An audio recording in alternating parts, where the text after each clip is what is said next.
Drama के start में हम संगजी नाम की एक लड़की को देखते हैं। वो क्लास अटेंड कर रही होती है, लेकिन उसका ध्यान ड्राइंग पर होता है। टीचर उसे डांटती है और कहती है, कल अपनी मॉम को साथ लेकर आना।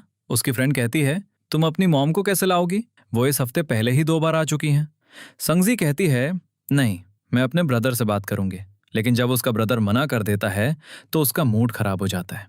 जब वो घर जाती है तो उसकी मदर उसे बताती है कि उसका ब्रदर, जिसका नाम संग येन है, घर आ गया है। वो संगजी से कहती है, अपने ब्रदर को कुछ फ्रूट दे दो। जब संगजी रूम में जाती है तो वो वहां अपने ब्रदर के फ्रेंड को देखती है, जो इस ड्रामा का मेल लीड है। उसका नाम दुआन जिया शू होता है। संगजी उसे देखकर शॉक्ड हो जाती है और सोचती है कि ये उसका ब्रदर है जिसने प्लास्टिक सर्जरी करवा ली है। वो कहती है, क्या तुमने प्लास्टिक सर्जरी करवाई है? दुआन जिया शू कहता है, नहीं, तुम पास आकर देख सकती हो।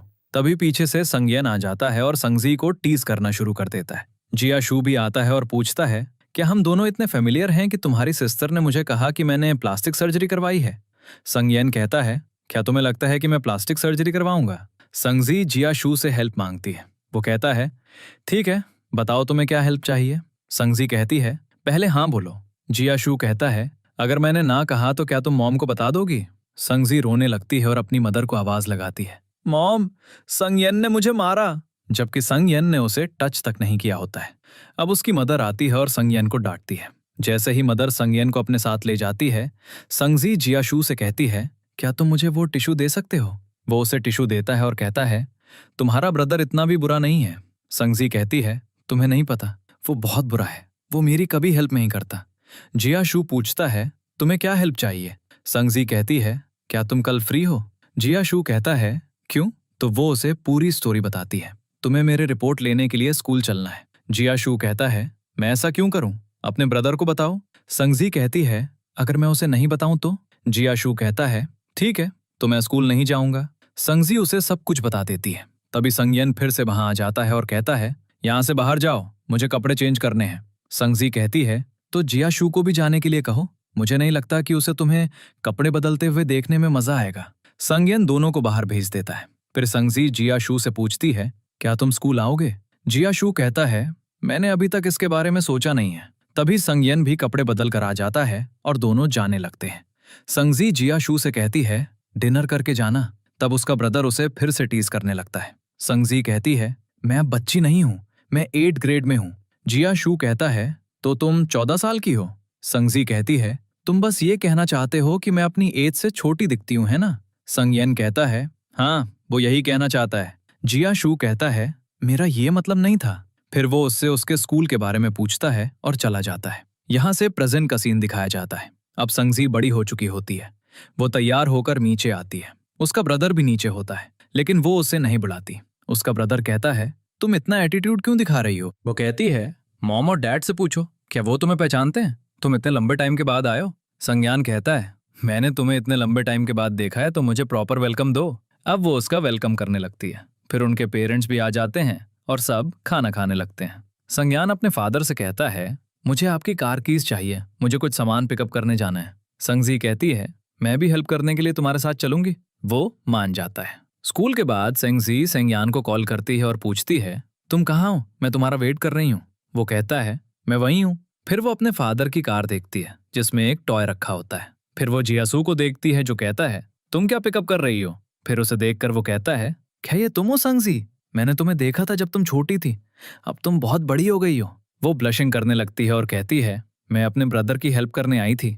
जियासू कहता है, तुम्हारे ब्रदर ने मुझे बताया था। और टॉय को देखकर वो कहता है, क्या तुम्हें यह पसंद है? क्या तुम अभी भी बच्ची हो? तो वो कहती है, नहीं, मैं अब 11th ग्रेड में हूँ।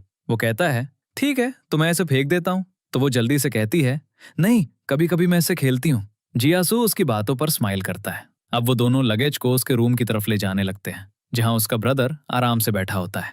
संगजी कहती है, तुम नीचे क्यों नहीं आए? अब संज्ञान के रूममेट संगजी के पास आने लगते हैं। तो संज्ञान सबको कहता है, उसके पास मत जाना, वो डर जाएगी। जियासू भी कहता है, हाँ, तुम यहाँ मेरे पास बैठो। फिर वो अपने रूममेट से कहता है, मैं तुम लोगों के साथ बारबेक्यू पर नहीं जाऊंगा, मुझे काम है। फिर जियासू संगजी के पास से मोबाइल उठाता है और चला जाता है। संगजी सोचती है कि उसकी गर्लफ्रेंड है। उसके जाने के बाद वो पूछती है, क्या जियासू की गर्लफ्रेंड है? तो वो कहते हैं, नहीं। उसका ब्रदर भी उसे साथ आने के लिए कहता है, लेकिन वो मना कर देती है और घर चली जाती है। अब घर आने के बाद उसे बेचैनी महसूस होती है। जब जियासू काम के बाद रूम में आता है तो संज्ञान उसे बताता है, संगजी को तुमसे कुछ काम है तो तुम उसे कॉल कर लो। अब जियासू उसे कॉल करता है। संगजी कहती है, मेरी नोटबुक तुम्हारे रूम में रह गई है। जियासू कहता है, ठीक है, मैं संज्ञान से भिजवा दूंगा। संगजी कहती है, ये ब्रांड न्यू नोटबुक है, मुझे इसे कल सबमिट करना था। जियासू कहता है, संज्ञान से बात करूं? संगजी कहती है, अगर मैं उससे बात करूंगी तो वो मुझे डांटेगा। जियासू कहता है, तुम स्कूल कितने बजे जाती हो? संगजी उसे बताती है। फिर वो कहता है, क्या तुम 6 बजे उठ सकती हो? संगजी कहती है, क्यों? जियासू कहता है, मैं तुम्हें ऐसे लिखने में हेल्प करूंगा। तुम 6 बजे बस स्टॉप पर आ जाना, मैं तुम्हारा वेट करूंगा। 6 बजे का अलार्म सेट कर लो।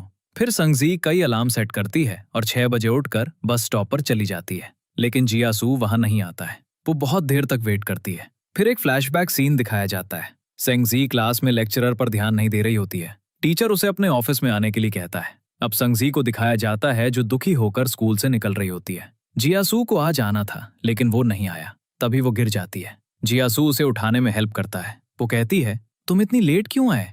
तुम्हें पता है कि स्कूल खत्म हो जाता है। जियासू माफी मांगता है और कहता है, चलो अब तुम्हारी टीचर से मिलते हैं। अब संगजी कहती है, वो तुमसे जो भी कहें तुम्हें चुपचाप सुनना है। इसके बाद वो टीचर के ऑफिस पहुंचते हैं। जियासू अपना परिचय उसके ब्रदर के रूप में देता है। टीचर उसे संगजी के बारे में बताती है। वो एक टॉप स्टूडेंट है, लेकिन वो अपनी पढ़ाई पर ध्यान नहीं देती। वो लेक्चर्स के दौरान ड्राइंग करती रहती है। अब जियासू उसे टीचर से अपोलोजाइज करने के लिए कहता है और टीचर से कहता है, ये मुझे आपके बारे में बताती रहती है कि आपकी मेहनत की वजह से ही वो उस क्लास में है। फिर वो उसे फिर से अपोलोजाइज करने के लिए कहता है तो वो अपोलोजाइज करती है। प्रेजेंट में संगजी बस स्टॉप पर उसका वेट कर रही होती है। फिर वो उसे कॉल करती है और पूछती है, क्या तुम उठ गए? जियासू कहता है, मैं बहुत देर से तुम्हारा वेट कर रहा हूं। संगजी कहती है, और अगर तुम ऐसा करते रहे तो तुम्हें गर्लफ्रेंड नहीं मिलेगी। तभी जियासू वापस आता है और कहता है, मैं तुम्हारे लिए मिल्क लेने शॉप गया था। फिर वो उसे काम करने और मिल्क पीने के लिए कहता है, लेकिन संगजी मिल्क को बैग में रख लेती है। वो उससे पूछती है, तुम कहाँ रहते हो? मुझे लगा तुम इसी शहर में रहते हो। जियासू कहता है, नहीं, मैं दूसरे शहर से हूँ। संगजी कहती है, तो तुम समर हॉलीडेज में घर जाओगे? जियासू कहता है, अपना काम करो, तुम ये सब क्यों पूछ रही हो? फिर जियासू उसे स्कूल भी ड्रॉप करता है और उसे एक ऐसे देता है। मैंने तुम्हारा ऐसे देखा था, तुम ये वाला यूज कर सकती हो। अब घर आने के बाद संगजी मिल्क को फ्रिज में रखने लगती है, लेकिन उसे डर होता है कि कोई इसे फेंक ना दे, इसलिए वो रूम में आ जाती है। अब वो ऐसे पढ़ती है जिसमें जियासू ने उस दिन के बारे में लिखा था जब वो संगयन को हॉस्टल में शिफ्ट करने गए थे। उसने ये भी लिखा था, मैं तुम्हें देखकर हैप्पी। ये पढ़कर संगजी बहुत हैप्पी हो जाती है। अब उसकी मदर उसके रूम में आती है और उसके पास पड़ा मिल्क लेने लगती है, तो वो मना करती है, मैं इसे पीने नहीं वाली हूँ, मैं बस इसे देखकर ड्राइंग कर रही हूँ। लेकिन मदर को डर होता है कि अगर उसने गलती से इसे पी लिया तो वो बीमार पड़ जाएगी। अब उसके फादर आते हैं और कहते हैं, तुम्हारी मदर और मैं एक शादी में जा रहे हैं, तुम अपने ब्रदर के साथ रहना। वो इसके लिए तैयार नहीं होती है, मैं उसके साथ नहीं रहना चाहती। तो फादर कहते हैं, वो तुम्हें परेशान नहीं करेगा, अगर उसने किया तो मैं उसकी पॉकेट मनी बंद कर दूंगा। अब मॉम और डैड के जाने के बाद उसका ब्रदर उसे पूरे घर में ढूंढ रहा होता है। उसे देखकर वो कहता है, तुम मेरे कॉल्स क्यों नहीं उठा रही थी? वो कहती है, मैं तुम्हारे साथ नहीं जाना चाहती।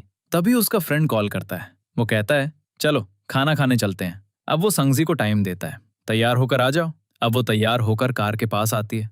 उसके मोटे फ्रेंड को देखकर वो दुखी हो जाती है। अब उसका ब्रदर जियासू को भी पिकअप करता है, जो कार में बैठकर सो जाता है। जब तीनों फ्रेंड्स बात कर रहे होते हैं तो संगजी जियासू को देख रही होती है। जियासू भी उसे देखता है और कहता है, तुमने मुझे हेलो तक नहीं कहा। तो वो उसे हेलो कहती है। जियासू कहता है, क्या मैं तुम्हें हैंडसम लगता हूँ?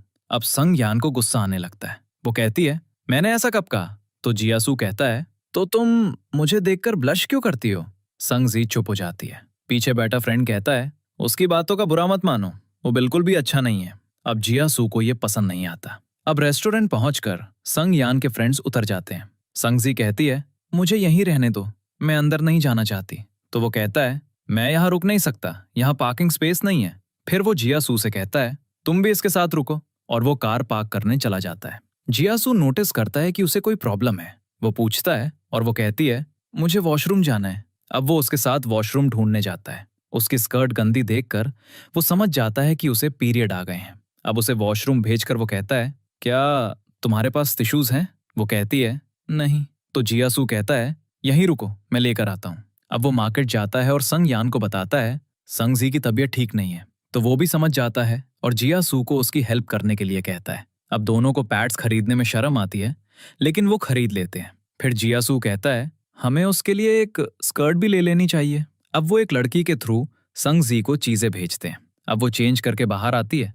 फिर उसका ब्रदर उसे अपने साथ ले जाता है। जैसे ही वो टेबल पर बैठती है, जिया सू उसके लिए पानी लाता है। अब संग जी को बीफ और मटन से एलर्जी होती है। जब ऑर्डर आता है तो जिया सू उसमें से मीट अलग करने लगता है। अब खाना खाने के बाद वो जाने ही वाले होते हैं कि संग यान को कुछ काम याद आ जाता है। वो संग जी को अपने फ्रेंड्स के साथ छोड़कर चला जाता है। मोटा फ्रेंड संग जी को गेम्स में ले जाता है। फिर जिया सू आता है और उसकी जगह खेलने लगता है। वो उसके लिए एक टॉय जीतता है और कहता है अब रोना मत लिटिल गर्ल। संग जी इस पर स्माइल करती है। फिर एक पास का सीन दिखाया जाता है।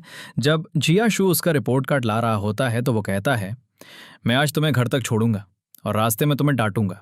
वो कहती है मेरा ब्रहर तो मुझे नहीं डांटता था। तो वो कहता है ठीक है, मैं तुम्हारे ब्रहर से बात करूंगा।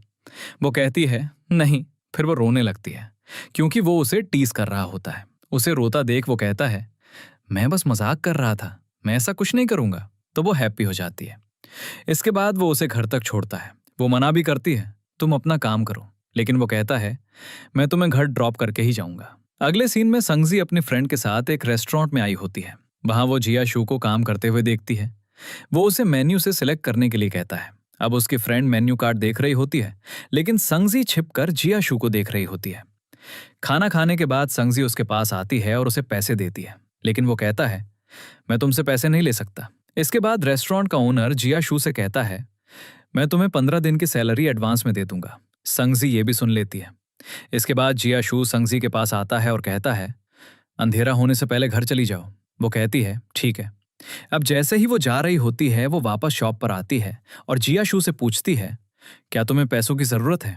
वो कहता है ऐसा कुछ नहीं है। फिर वो चली जाती है। जिया शू टेबल को देखता है और संगजी ने पैसे वहीं छोड़ दिए होते हैं। ये इम्प्लाइड होता है जिसे वो समझ जाता है, तो वो वहां से घर जाने लगती है। उसकी फ्रेंड भी उसके पीछे पीछे जाती है। अब जिया शू उन्हें देख लेता है। उसकी फ्रेंड संगजी से कहती है तुम मुझे इग्नोर क्यों कर रही हो और रिप्लाई क्यों नहीं कर रही हो। वो कहती है किस तरह का रिप्लाई। तो वो कहता है मैं तुम्हें बताना चाहता हूं कि मैं तुम्हें पसंद करता हूं। वो कहती है ये पॉसिबल नहीं है, तुम अपनी पढ़ाई पर फोकस करो। अब संगजी की बातें सुनकर उसे रोना आ जाता है। तभी जिया शू भी वहां पहुंच जाता है। लड़का चला जाता है। संगजी कहती है क्या तुम हमारी बातें सुन रहे थे। वो कहता है हाँ। तो वो कहती है तुम्हें हाई स्कूल में डेट नहीं करना चाहिए। वो कहती है क्या तुमने सुना नहीं, मैंने उसे मना कर दिया। वो कहता है मुझे तुम पर ट्रस्ट है, लेकिन अगर कोई तुम्हें पसंद करता है तो ये अच्छी बात है। तुम्हें उसे जेंटली रिजेक्ट करना चाहिए था, रुलाना नहीं चाहिए था। वो कहती है मैंने उसे नहीं रुलाया। अब वो कहता है क्या तुम घर अकेले जाओगी। तो वो कहती है हाँ। वो उसके पैसे लौटाता है और कहता है तुम्हें मेरे बारे में चिंता करने की जरूरत नहीं है। अगर मुझे किसी चीज की जरूरत होगी तो मैं तुम्हें बता दूंगा। तो वो कहती है अगर मेरी जगह मेरा ब्रहर होता तो मैं उसकी भी हेल्प करती। वो कहता है यह अच्छा लगता है कि कोई मेरी भी केयर करता है। फिर वो गुड बाय कहता है और चला जाता है। अगले सीन में सेंगजी ने एक स्पोर्ट्स कंपटीशन में हिस्सा लिया होता है। अब उसका ब्रदर वहां बैठा होता है जो उसे देखते ही तुरंत रिजेक्ट कर देता है। तुम शॉर्ट हो।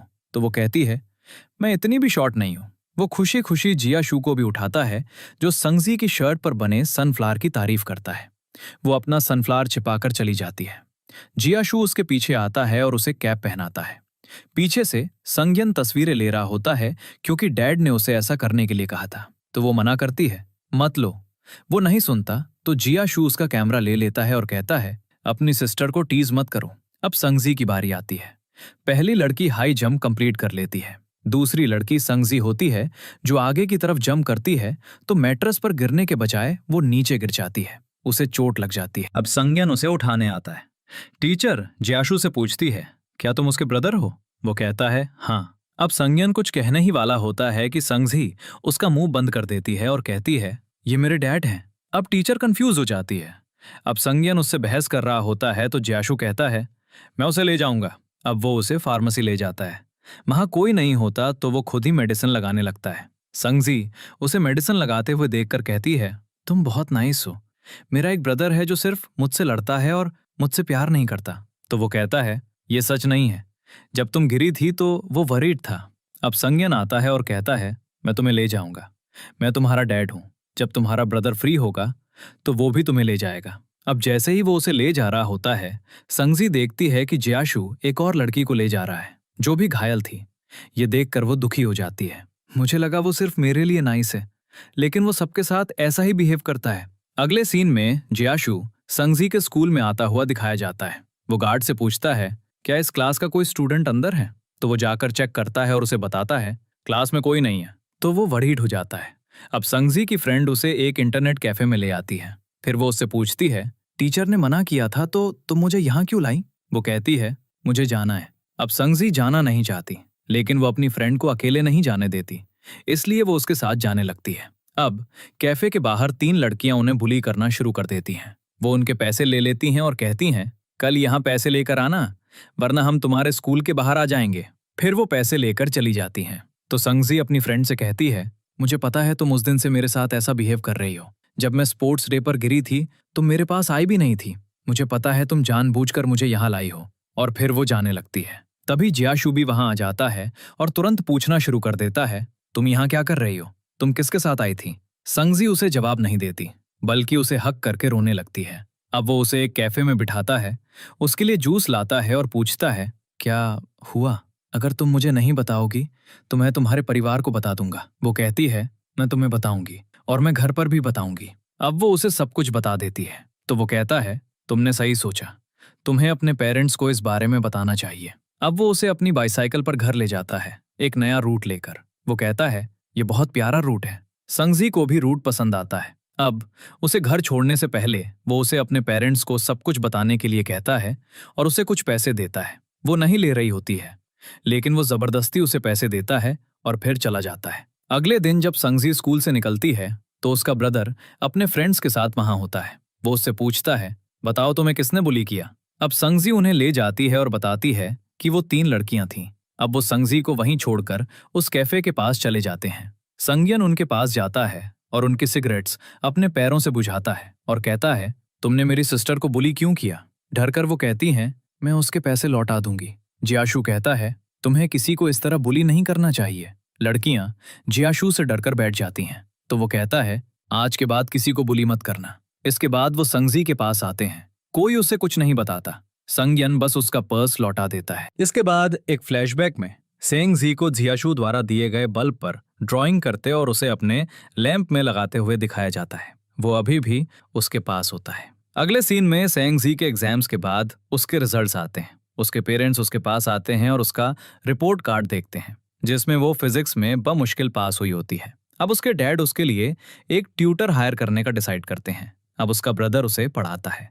वो उसे फिजिक्स पढ़ाना शुरू करता है। सेंगजी के क्वेश्चंस खत्म नहीं होते तो सेंगयन तंग आ जाता है, जिससे उनके बीच लड़ाई हो जाती है। फिर सेंगजी अपनी मॉम के पास जाती है और कहती है, मैं उससे नहीं पढ़ूंगी। और सेंगयन भी आता है और कहता है, मैं उसे नहीं पढ़ाऊंगा। अब डैड कहते हैं, मैं उसके लिए एक ट्यूटर हायर करूंगा। अगले दिन सेंगजी को पता चलता है कि एक ट्यूटर उसे पढ़ाने आएगा। तो अब जब वो अपनी बुक्स के साथ नीचे जाती है तो वहां कोई नहीं होता है। फिर वो किचन में किसी को देखती है। ये जियासु निकलता है, जो उस समय के लिए खाना बना रहा होता है और सेंगजी के लिए नूडल्स बनाता है। अब खाने के बाद उसका ब्रदर और जियासु गेम्स खेलने लगते हैं। तो सेंगजी अपनी बुक्स लेकर आती है। सेंगयन कहता है, हमने अभी अभी खाया है तो वो तुम्हें थोड़ी देर पढ़ाएगा। अब जियासु उसे अपना सीवी दिखाता है, लेकिन उसने उस पर पिक्चर नहीं लगाई होती है। तो सेंगजी उसकी पिक्चर बनाने लगती है, लेकिन वो सही नहीं बन रही होती है। तभी जियासु को एहसास होता है तो वो पोज देने लगता है। इसके बाद वो अपने रूम में आती है तो जियासु उसे पढ़ाने के लिए उसके रूम में आता है और उसका फोन देखने के लिए कहता है, मुझे देखने दो तुमने मेरी पिक्चर कैसे बनाई है। तो वो कहती है, मैंने पिक्चर नहीं बनाई, चलो मुझे पढ़ाओ। अब जियासु उसके पेपर को देखता है और फिर उसे समझाना शुरू कर देता है और फिर कहता है, मैं तुम्हें 3 दिन पढ़ाने आऊंगा, मैं बाकी 3 दिन काम पर जाऊंगा तो ये काफी है। अगले दिन वो फिर से सेंगजी को पढ़ाने आता है। उसकी आंखों को देखकर सेंगजी कहती है, क्या तुम्हारी नींद पूरी नहीं हुई? तो वो कहता है, हाँ बहुत काम था। तो वो कहती है, मैं अपना होमवर्क करूंगी और तुम तब तक रेस्ट कर सकते हो। अब वो उसे काम देता है और सोफा पर सो जाता है। उसे सोता देख सेंगजी अपनी शर्ट उस पर डाल देती है और फिर काम करने लगती है। जब वो उठता है तो वो देखता है कि सेंगजी ड्राइंग कर रही है। वो उससे कहता है, मैंने जो काम तुम्हें दिया था वो कहाँ है? तो वो उसे नोटबुक दिखाती है। उसने एक क्वेश्चन पर मिस्टेक कर दी होती है। तो वो कहता है, मुझे लगता है मैं अच्छा ट्यूटर नहीं हूं। तो वो कहती है, ये सच नहीं है, मुझे फिजिक्स पसंद नहीं है। अब जियासू सेंग यन से कहता है, जब हम दोनों फ्री हों तो मैं सेंग जी को म्यूजियम ले जाना चाहता हूं, जिसके बाद उसे पढ़ाई में मन लगेगा। अगला सीन, वो म्यूजियम में होते हैं। उसने सिर्फ उन दोनों के लिए टिकट्स खरीदे होते हैं। जियासू पूछता है, क्या तुम हमारे साथ नहीं आओगे? तो वो कहता है, नहीं। अब वो दोनों चले जाते हैं, जहां जियासू उसे स्लाइड्स दिखाता है और उसे फिजिक्स के बारे में बताता है। वो उसे एक स्लाइड पकड़ने के लिए कहता है, तो वो स्लाइड ले लेती है और बहुत हैप्पी होती है। अब जियाशू उसे वहां बहुत सी इंफॉर्मेटिव चीजें दिखाता है और पूछता है, क्या तुम्हें अब साइंस में इंटरेस्ट आ रहा है? तो वो कहती है, हाँ। फिर वो उससे उसकी गर्लफ्रेंड के बारे में पूछती है। तो वो कहता है, तुम्हारा क्या मतलब है? तो वो कहती है, तुम्हारे ड्रीम्स हैं, तुम गेमिंग में जाना चाहते हो। तो अगर तुम्हें गर्लफ्रेंड मिल गई तो क्या तुम अपने ड्रीम्स पूरे कर पाओगे? तो वो कहता है, मैं ग्रेजुएट होने वाला हूँ, मैं अपनी गर्लफ्रेंड को ये कहकर नहीं छोड़ सकता कि मुझे पढ़ना है। और तुमने ये क्वेश्चन संगयन से पूछा? वो कहता है, हाँ। उसने मुझे जवाब नहीं दिया। वो कहती है, अगर तुम्हें गर्लफ्रेंड मिल गई तो क्या तुम मुझे वैसे ही ट्रीट करोगे जैसे अब करते हो? वो कहता है, हाँ, मैं एक ऐसी गर्लफ्रेंड बनाऊंगा जो तुम्हारे लिए अच्छी हो। वो कहती है, ठीक है, मुझे अपनी गर्लफ्रेंड से मिलवाना, मैं तुम्हें बताऊंगी कि वो अच्छी है या नहीं। तो वो कहता है, ठीक है, ये डील रही। इसके बाद दोनों अपने ड्रीम्स पूरे करने का प्रॉमिस करते हैं। एक पॉइंट पर संजी ड्राइंग करना शुरू कर देती है। तो वो कहता है, ये अच्छा है, तुम्हें इसे भी परस्यू करना चाहिए। फिर संगयन का कॉल आता है, मैं आ गया हूं। तो वो बाहर चले जाते हैं। अब जियाशू को एक कॉल आता है। तो वो कहता है, मुझे काम है, तो तुम दोनों घर जाओ। और फिर वो वहां काम करने लगता है। घर पहुंचकर संगजी को याद आता है कि उसने अपना स्केचबुक कहीं छोड़ दिया है। अब वो म्यूजियम कॉल करती है और पूछती है। वो कहते हैं, उसका स्केचबुक मिल गया है और उन्होंने उसे जियाशू को दे दिया है।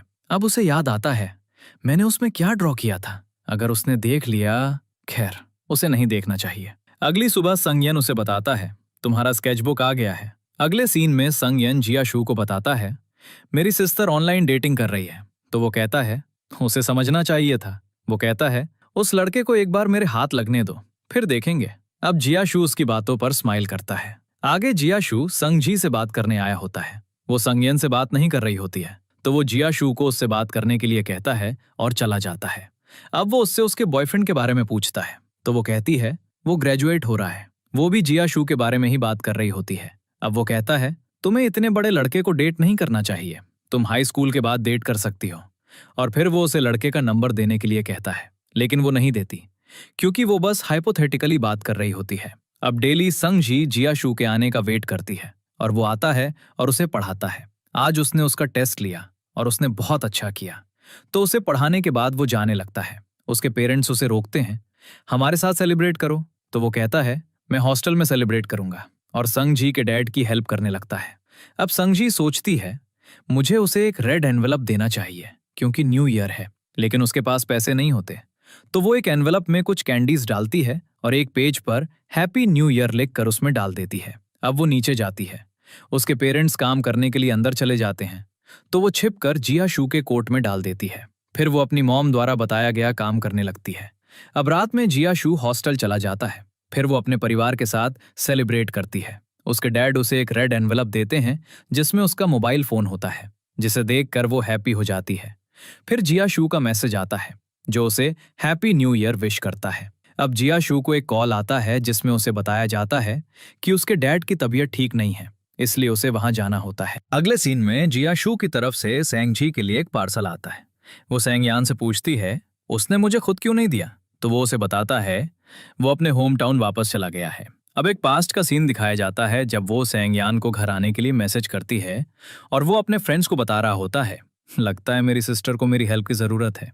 अब जियाशू वहां आता है। वो उसे बताता है, मैं घर जा रहा हूं, क्या तुम भी मेरे साथ चलोगे? तो वो कहता है, हाँ, मैं भी तुम्हारे साथ चलूंगा। अब सेंगजी कॉल डिस्कनेक्ट कर देती है। वो यही पूछना चाहती थी। अब वो वेट करने लगती है, लेकिन सेंगयान अकेला आता है, तो वो दुखी हो जाती है। सेंगयान उसे डांटना शुरू कर देता है, तुमने दरवाजा क्यों खोला? अब उनकी लड़ाई हो जाती है। तभी मॉम और डैड भी आ जाते हैं। प्रेजेंट में सेंगजी एक गिफ्ट लाती है जो जियाशू के लिए होता है। अब वो जियाशू द्वारा दिया गया गिफ्ट खोलकर देखती है। एक स्टफ्ड डॉग टॉय निकलता है, तो वो जियाशू को कॉल करती है और कहती है, मुझे तुम्हारा गिफ्ट पसंद आया। तो वो हैप्पी हो जाता है। वो पूछती है, क्या तुम ग्रेजुएशन सेरेमनी में आओगे? तो वो कहता है, हाँ, वो उससे उसके घर का एड्रेस पूछती है। वो पूछता है क्यों? तो वो कहती है मैं तुम्हें गिफ्ट भेजना चाहती थी। वो कहता है मुझे कोई गिफ्ट नहीं चाहिए। इसके बाद वो गिफ्ट खोलती है जो वो जियाशु के लिए लाई थी, एक टाई। अगला सीन, ग्रेजुएशन सेरेमनी दिखाई जाती है। वो छिपकर जियाशु को देख रही होती है तो वो उसे नोटिस कर लेता है। वो उसे एक फ्लावर बुके देती है तो वो कहता है मुझे लगा तुम ये अपने ब्रदर के लिए लाई हो। वो कहती है उसके पास पहले से ही है, मैं ये तुम्हारे लिए टीचर के तौर पर लाई हूँ। फिर वो उसे एक और गिफ्ट देने लगती है। जियाशु के फ्रेंड्स उसे बुलाते हैं। अब वो अपने फ्रेंड्स के साथ सेंगजी के साथ तस्वीरें लेने लगता है। अब सेंगजी उससे पूछती है क्या तुम इसके बाद अपने होम टाउन में रहोगे? तो वो कहता है हाँ। वो पूछती है तो तुम मुझे भूल जाओगे? वो कहता है नहीं, ऐसा कभी नहीं होगा, मैं तुमसे मिलने आता रहूंगा। अब वो दोनों एक साथ तस्वीरें लेते हैं। अगले सीन में जियाशु सेंगयान को घर ड्रॉप करने आया होता है क्योंकि वो ड्रंक होता है। अब उसके पेरेंट्स आते हैं और उसे पानी देने लगते हैं। अब सेंगजी भी आती है तो मॉम कहती है जियाशु को टॉवल वगैरह दे दो। वो कहता है नहीं, मैं चला जाऊंगा। लेकिन मॉम इंसिस्ट करती है तो वो रुक जाता है। अब सेंगजी उसे सेंगयान के कपड़े देती है और फिर उसे टॉवल के बारे में बताकर सोने चली जाती है। थोड़ी देर बाद वो बाहर आती है और जियाशु को अकेला बैठा देखती है तो वो उसके पास जाती है जो अपने डैड के बारे में सोच रहा होता है। उसे देखकर वो पूछता है तुम सोई नहीं? तो वो कहती है मैं तुम्हें देखने आई थी, क्या कोई प्रॉब्लम है? तुम मुझे बता सकते हो? तो वो उसकी बातों पर स्माइल करता है और उसे कुछ नहीं बताता। तो वो कहती है ठीक है, मत बताओ, मैं तुम्हारे साथ बैठूंगी। अब वो समझाने लगता है कि उस पर बहुत कर्ज है। तो वो कहती है मुझे बताओ कितना पैसा है, तो जब मैं बड़ी हो जाऊंगी तो मैं पैसे कमाकर तुम्हें दे दूंगी ताकि तुम्हारे सारे कर्ज चुक जाएं। वो कहता है ये मेरा नहीं है और तुम्हें अपने कमाए हुए पैसे खुद पर खर्च करने चाहिए, और मेरे बारे में इतना सोचने के लिए थैंक्स। अब थोड़ी देर बाद वो अपने रूम में आती है और बाहर का दरवाजा खुलने और बंद होने की आवाज महसूस करती है। वो बालकनी में जाती है और जियाशु को जाते हुए देखती है। फिर वो अपना फोन चेक करती है और पता चलता है कि वो सुबह की फ्लाइट से घर जा रहा है। वो उसे मैसेज करता है अच्छे से पढ़ना और मुझे अपने ग्रेड्स के बारे में बताना। अगले सीन में वो जियाशु के होम टाउन के यूनिवर्सिटी में एडमिशन लेने के बारे में सोचती है और इसके लिए उसे बहुत मेहनत करनी पड़ती है। समय ऐसे ही बीतता है। वो मेहनत करती है और अच्छे ग्रेड्स लाती है तो जियाशु उसके लिए अच्छे गिफ्ट्स भेजता है। एक दिन वो संगयान को एक फ्रेंड से बात करते हुए सुनती है। जियाशु की गर्लफ्रेंड है, मुझे भी दिखाओ वो कैसी है। अब वो संगयान से इसके बारे में पूछती है। वो कहता है हाँ, मेरे फ्रेंड ने मुझे ऐसा बताया। तो वो दुखी होकर चली जाती है। अब वो जियासू को मैसेज करने के बारे में सोचती है लेकिन नहीं करती, और अगले दिन वो फ्लाइट से जियासू के होम टाउन चली जाती है। एयरपोर्ट पर सेंगयान कॉल करता है और पूछता है तुम कहाँ हो? तो वो उसे बताती है कि वो कहाँ है, और उसका ब्रदर शॉक्ड हो जाता है। वो कहता है तुम क्यों गई? तो वो कहती है मेरे ऑनलाइन बॉयफ्रेंड ने मुझे यहाँ आने के लिए कहा। अब सेंगयान उसे वहीं रुकने के लिए कहता है और जियासू को वहां जाने के लिए कॉल करता है। अब जियासू उसे कॉल करता है और उसकी लोकेशन पूछता है। जब वो उसके पास आता है तो उसकी गर्लफ्रेंड भी उसके साथ होती है। जियासू को देखकर वो रोने लगती है। वो उससे उसके बॉयफ्रेंड के बारे में पूछता है तो वो कहती है उसने मुझे छोड़ दिया क्योंकि मैं यंग हूं। तो वो कहता है तुम्हें कोई और मिल जाएगा, और फिर वो उसे एक टिश्यू देता है और कहता है चलो अपना फेस वॉश कर लो, फिर हम लंच पर चलेंगे। वो कहती है नहीं, मुझे घर जाना है। तो वो कहता है पहले खाना खा लेते हैं। अब लंच के बाद संग जी उसे टी का गिफ्ट देती है। तो वो कहता है तुमने मुझे अभी भी याद रखा, मुझे तुम्हारा गिफ्ट पसंद आया। फिर उसे संग यान का कॉल आता है। फिर वो उसे ड्रॉप करने जाता है तो वो उसे एक गिफ्ट देता है जो एक क्यूट स्टफ्ड टॉय होता है। फिर जब वो लौटती है तो संग यान उसे पिकअप करने आया होता है और वो उसे देखकर रोने लगती है। तो उसका ब्रदर सोचता है वो उस बॉयफ्रेंड की वजह से रो रही है, लेकिन वो जियासू की वजह से रो रही होती है। उसका ब्रदर उसे कंसोल करता है। इसके बाद जब वो घर आती है तो वो अपने रूम में जाकर फिर से रोने लगती है। अब उसके पेरेंट्स संग यान से पूछते हैं क्या उसके साथ कुछ गलत हुआ है? तो वो कहता है ऐसा कुछ नहीं है, बस उससे इस बारे में बात मत करना क्योंकि वो पहले ही बहुत रो चुकी है। अब संग जी जियासू से जुड़ी सभी चीजों को पैक कर देती है। कुछ समय बाद संग जी को जियासू के शहर के एक यूनिवर्सिटी में एडमिशन मिल जाता है। उसकी मिलिट्री ट्रेनिंग भी खत्म हो चुकी होती है। वो अपनी फ्रेंड के पास आती है और वो सबको अपनी बर्थडे पार्टी में आने के लिए कहती है। अब पार्टी के दिन जियासू भी वहां होता है, लेकिन वो एक दूसरे को नहीं देखते हैं।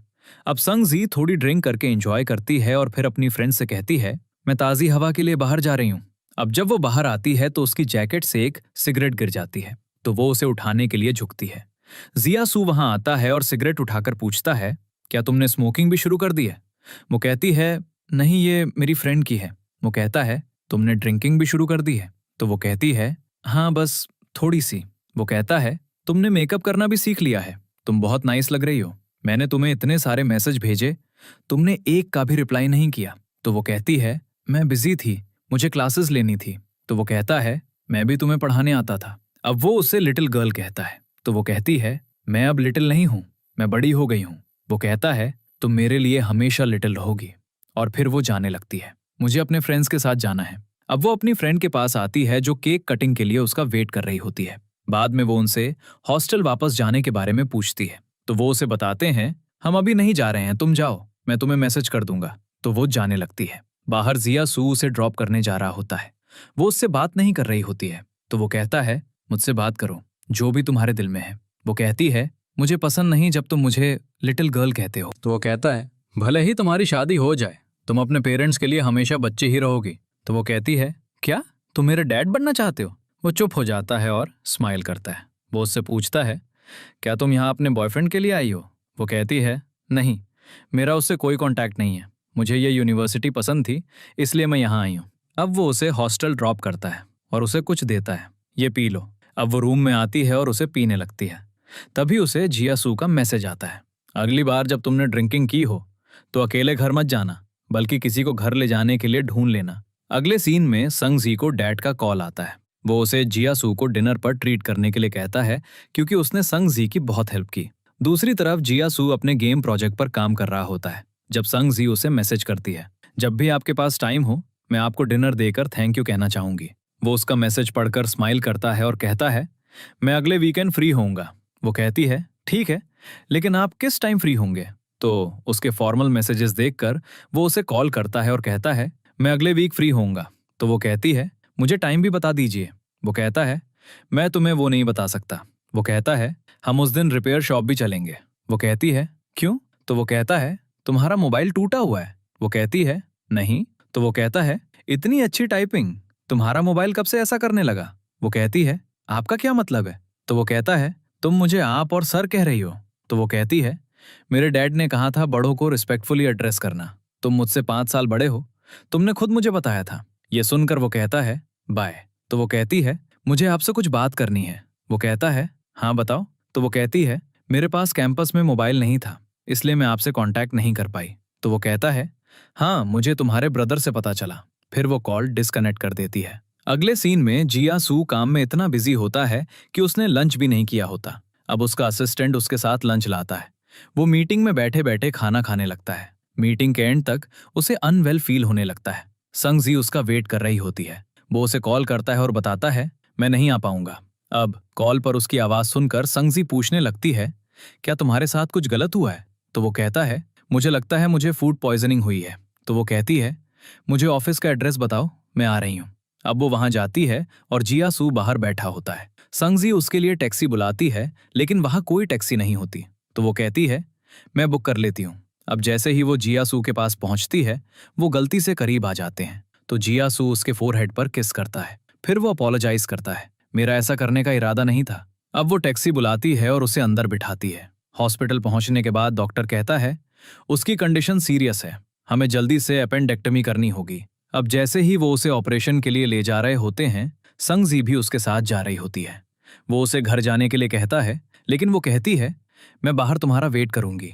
फिर वो उसकी रिपोर्ट्स पढ़ने लगती है। अब उसे अपनी मॉम का कॉल आता है, तो वो उसे बताती है, मैं जिया सू के साथ हॉस्पिटल में हूँ। तो उसकी मॉम कहती है, कुछ सीरियस तो नहीं है ना? तो वो उसे ऑपरेशन के बारे में बताती है और उसकी मॉम कहती है, उसके परिवार में कोई नहीं है, उसकी मॉम बहुत पहले गुजर चुकी हैं। अब जिया सू का ऑपरेशन हो जाता है तो डॉक्टर कहता है, उसे यहाँ 7 दिन रहना होगा और उसे सिंपल फूड दिया जाना चाहिए। तो संगजी उसके लिए फूड लाती है। वो कहता है, तुम अब घर जाओ, बहुत लेट हो गई है।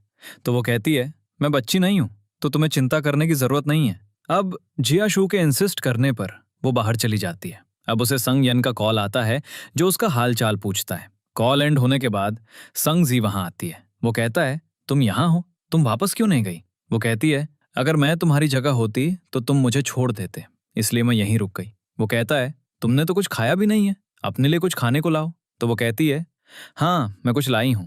फिर वो ब्रेड खाने लगती है। अब ब्रेड खाते खाते उसका फेस पफी हो जाता है। तो जिया सू उसे देखकर स्माइल करता है। संगजी ये नोटिस करती है और सोचती है शायद मेरे फेस पर कुछ लगा है। वो चेक करने के लिए बाथरूम भी जाती है। अब वो एक कपड़ा देखती है और सोचती है वो नहा नहीं सकता, तो मैं उसे क्लीन कर देती हूँ। अब वो उसे क्लीन करने के लिए उसके पास आती है।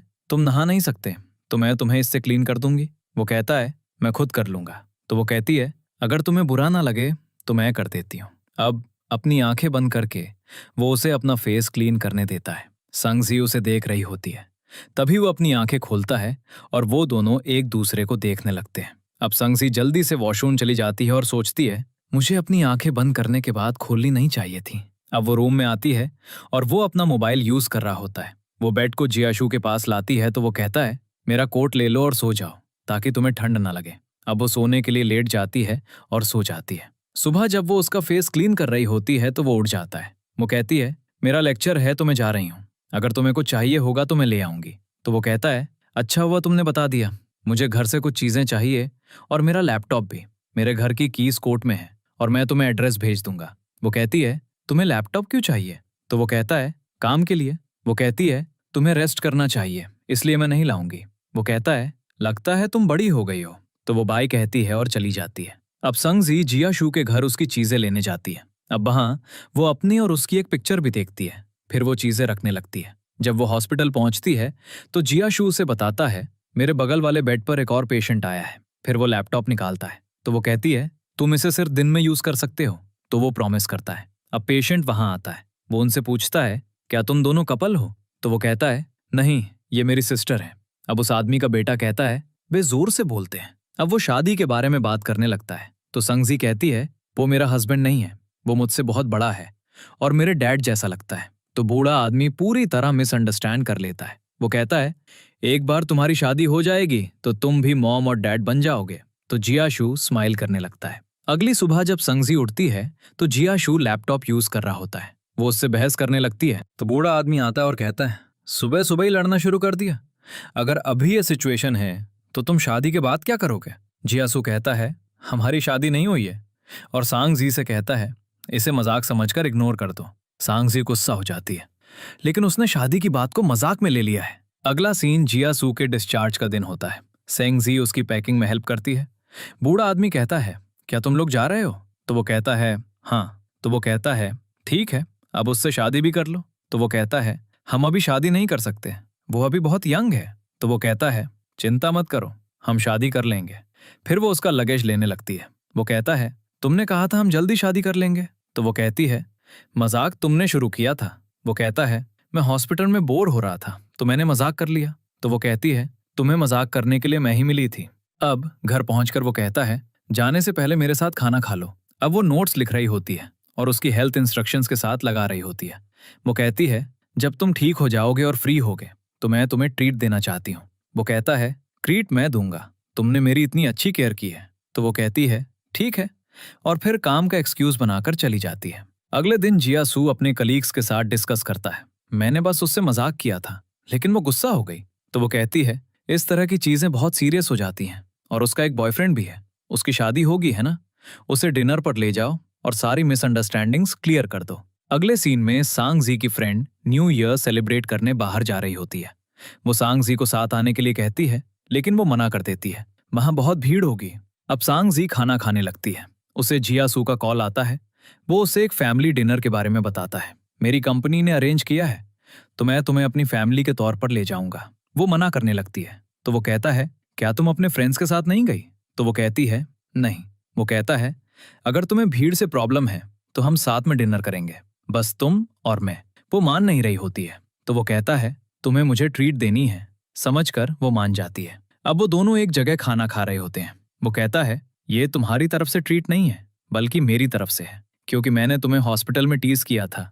तो वो कहती है कोई प्रॉब्लम नहीं। अब जियांग अपनी फ्रेंड के साथ वहां आती है। जियासु को वहां देखकर वो उससे बात करने लगती है। जब वो रिस्पॉन्ड नहीं करता तो वो उस पर पानी गिरा देती है। सांगजी ये टॉलरेट नहीं कर पाती। वो उस पर अपना पानी गिरा देती है और कहती है तुम्हारी हिम्मत कैसे हुई ऐसा करने की? अब सांगजी उस पर और चीजें फेंकती है। जियासु उसे रोकता है और सिक्योरिटी जियांग को बाहर निकाल देती है। अब सांगजी जियासु के साथ बाहर आती है। वो उसका फेस क्लीन करती है और फिर उसे उसका कोट देती है। वो उसे देखते हुए जाने लगता है। वो कहती है वो लड़की कौन थी? वो कहता है वो मेरे लिए बिल्कुल भी इम्पोर्टेंट नहीं है और मैं उसे अपने डैड की वजह से जानता हूँ। वो कहती है, अगर ये तुम्हारे डैड से जुड़ा है तो उसे तुम्हें बुली मत करने देना। वो कहता है, कोई मेरी केयर करता है। अब वो देखती है और उसके फेस पर चोट देखकर वो उस पर मेडिसिन लगाती है। अब वहाँ स्नोइंग शुरू हो जाती है तो सांग जी बहुत हैप्पी होती है। अब स्नो एंजॉय करते हुए वो विश करती है जिया सू हमेशा हैप्पी रहे। अब वो जिया सू से कहती है, सीजन की पहली स्नो पर तुम्हें विश करनी चाहिए। वो कहता है, यहाँ बहुत कम स्नो होती है, पहले जब मैं फर्स्ट ईयर में था तब हुई थी और अब फिर से हो रही है। वो कहती है, तो मैं लकी हूँ। वो कहता है, मैं भी लकी हूँ कि तुम्हारे साथ स्नो देख रहा हूँ। फिर वो विश करता है, सांग जी हमेशा हैप्पी रहे। अगले सीन में जब जियाशु घर पहुंचता है तो जियांग उसका वेट कर रही होती है। वो उससे अपॉलोजीज करती है। वो उसकी बात नहीं सुन रहा होता तो वो कहती है, तुम मुझे इस तरह इग्नोर नहीं कर सकते। वो कहता है, मैंने तुम्हें सारे पैसे चुका दिए हैं जो मैं ओवे करता था। वो कहती है, तुम्हारे डैड ने मेरे डैड को मर्डर किया था और तुम मेरी मॉम से किया हुआ प्रॉमिस भूल गए हो। अब प्रॉमिस की बात पर वो उसे वहां से बाहर धकेलता है और दरवाजा बंद कर लेता है। अब एक पास्ट का सीन दिखाया जाता है जहां वो और उसकी मॉम उनसे अपोलोजाइज कर रहे होते हैं, लेकिन वो उन्हें बाहर फेंक रहे होते हैं। उसकी मॉम कहती है, मैं तुम्हारी और तुम्हारी मॉम की केयर करूंगी और सारे पैसे चुका दूंगी, लेकिन वो नहीं सुनते। स्कूल में भी सभी स्टूडेंट्स जियाशु को बली करते थे क्योंकि उसका डैड एक मर्डरर है। अब प्रेजेंट में वो अपनी मॉम की पिक्चर देखता है और कहता है, मुझे माफ कर दो। तभी फायरवर्क्स शुरू हो जाते हैं तो वो उन्हें देखने लगता है। दूसरी तरफ सांगजी भी फायरवर्क्स देख रही होती है। वो जियाशु से पूछती है, तुम क्या कर रहे हो? मैं फायरवर्क्स देख रही हूँ। वो भी फायरवर्क्स की एक पिक्चर भेजता है, मैं भी ये देख रहा हूँ। अगले सीन में जियाशु को सांगजी का मैसेज आता है, मैं आ रही हूँ। जब वो नीचे जाता है तो उसे पता चलता है कि जियांग वहां आ रही है, तो वो दूसरी तरफ से सांगजी के पास आता है और उसे एक तरफ ले जाता है। वो उसे बताता है, तुमने मुझे नहीं बताया कि तुम आ रही हो। तो वो कहती है, मैंने तुम्हें मैसेज किया था। तो वो कहता है, कभी मेरे घर या ऑफिस इस तरह मत आना। सांगजी को इस पर बहुत गुस्सा आता है। फिर वो उसे एक कैमरा देती है और कहती है, अगर वो लड़की तुम्हें अभी भी हैरेस करती है तो इसे अपने घर के बाहर इंस्टॉल कर लो और तुम पुलिस को भी इन्फॉर्म कर सकते हो। वो उसे लंच पर जाने के लिए कहता है, लेकिन सांगजी उसकी पहले की कमेंट पर अभी भी गुस्सा होती है, मना कर देती है और चली जाती है। अगले सीन में सांगजी जियाशु के बारे में सोच रही होती है। वो उसे मैसेज करता है, क्या तुम एग्जाम्स के बाद घर जा रही हो? तो वो कहती है, हाँ, मैं अगले वीकेंड जा रही हूँ। वो उसे एग्जाम्स के बाद डिनर पर इनवाइट करता है, लेकिन वो मना कर देती है। जियाशु दुखी हो जाता है। सांगजी भी उसका ओके मैसेज देखकर दुखी हो जाती है। उसने सोचा था कि वो और इंसिस्ट करेगा। अगले सीन में सांगजी एग्जाम के बाद अपने फ्रेंड्स के साथ एक बार में होती है। सांगजी काफी ड्रिंक कर लेती है। उसका क्लासमेट उसके लिए एक सॉन्ग गाने लगता है, लेकिन उसे पता भी नहीं होता।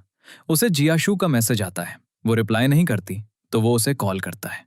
वो उसका कॉल आंसर करने के लिए एक तरफ हट जाती है। शोर सुनकर वो पूछता है, तुम कहाँ हो? तो वो उसे बताती है। तो वो कहता है, वहीं रुको, मैं तुम्हें पिकअप करने आ रहा हूँ। तो वो अपने फ्रेंड्स को इन्फॉर्म करती है। उसका क्लासमेट उसके पीछे आता है। अब वो उसे बताता है, मैंने तुम्हारे लिए एक सॉन्ग गाया। अब सांगजी को अनवेल फील होने लगता है और वो बैठ जाती है।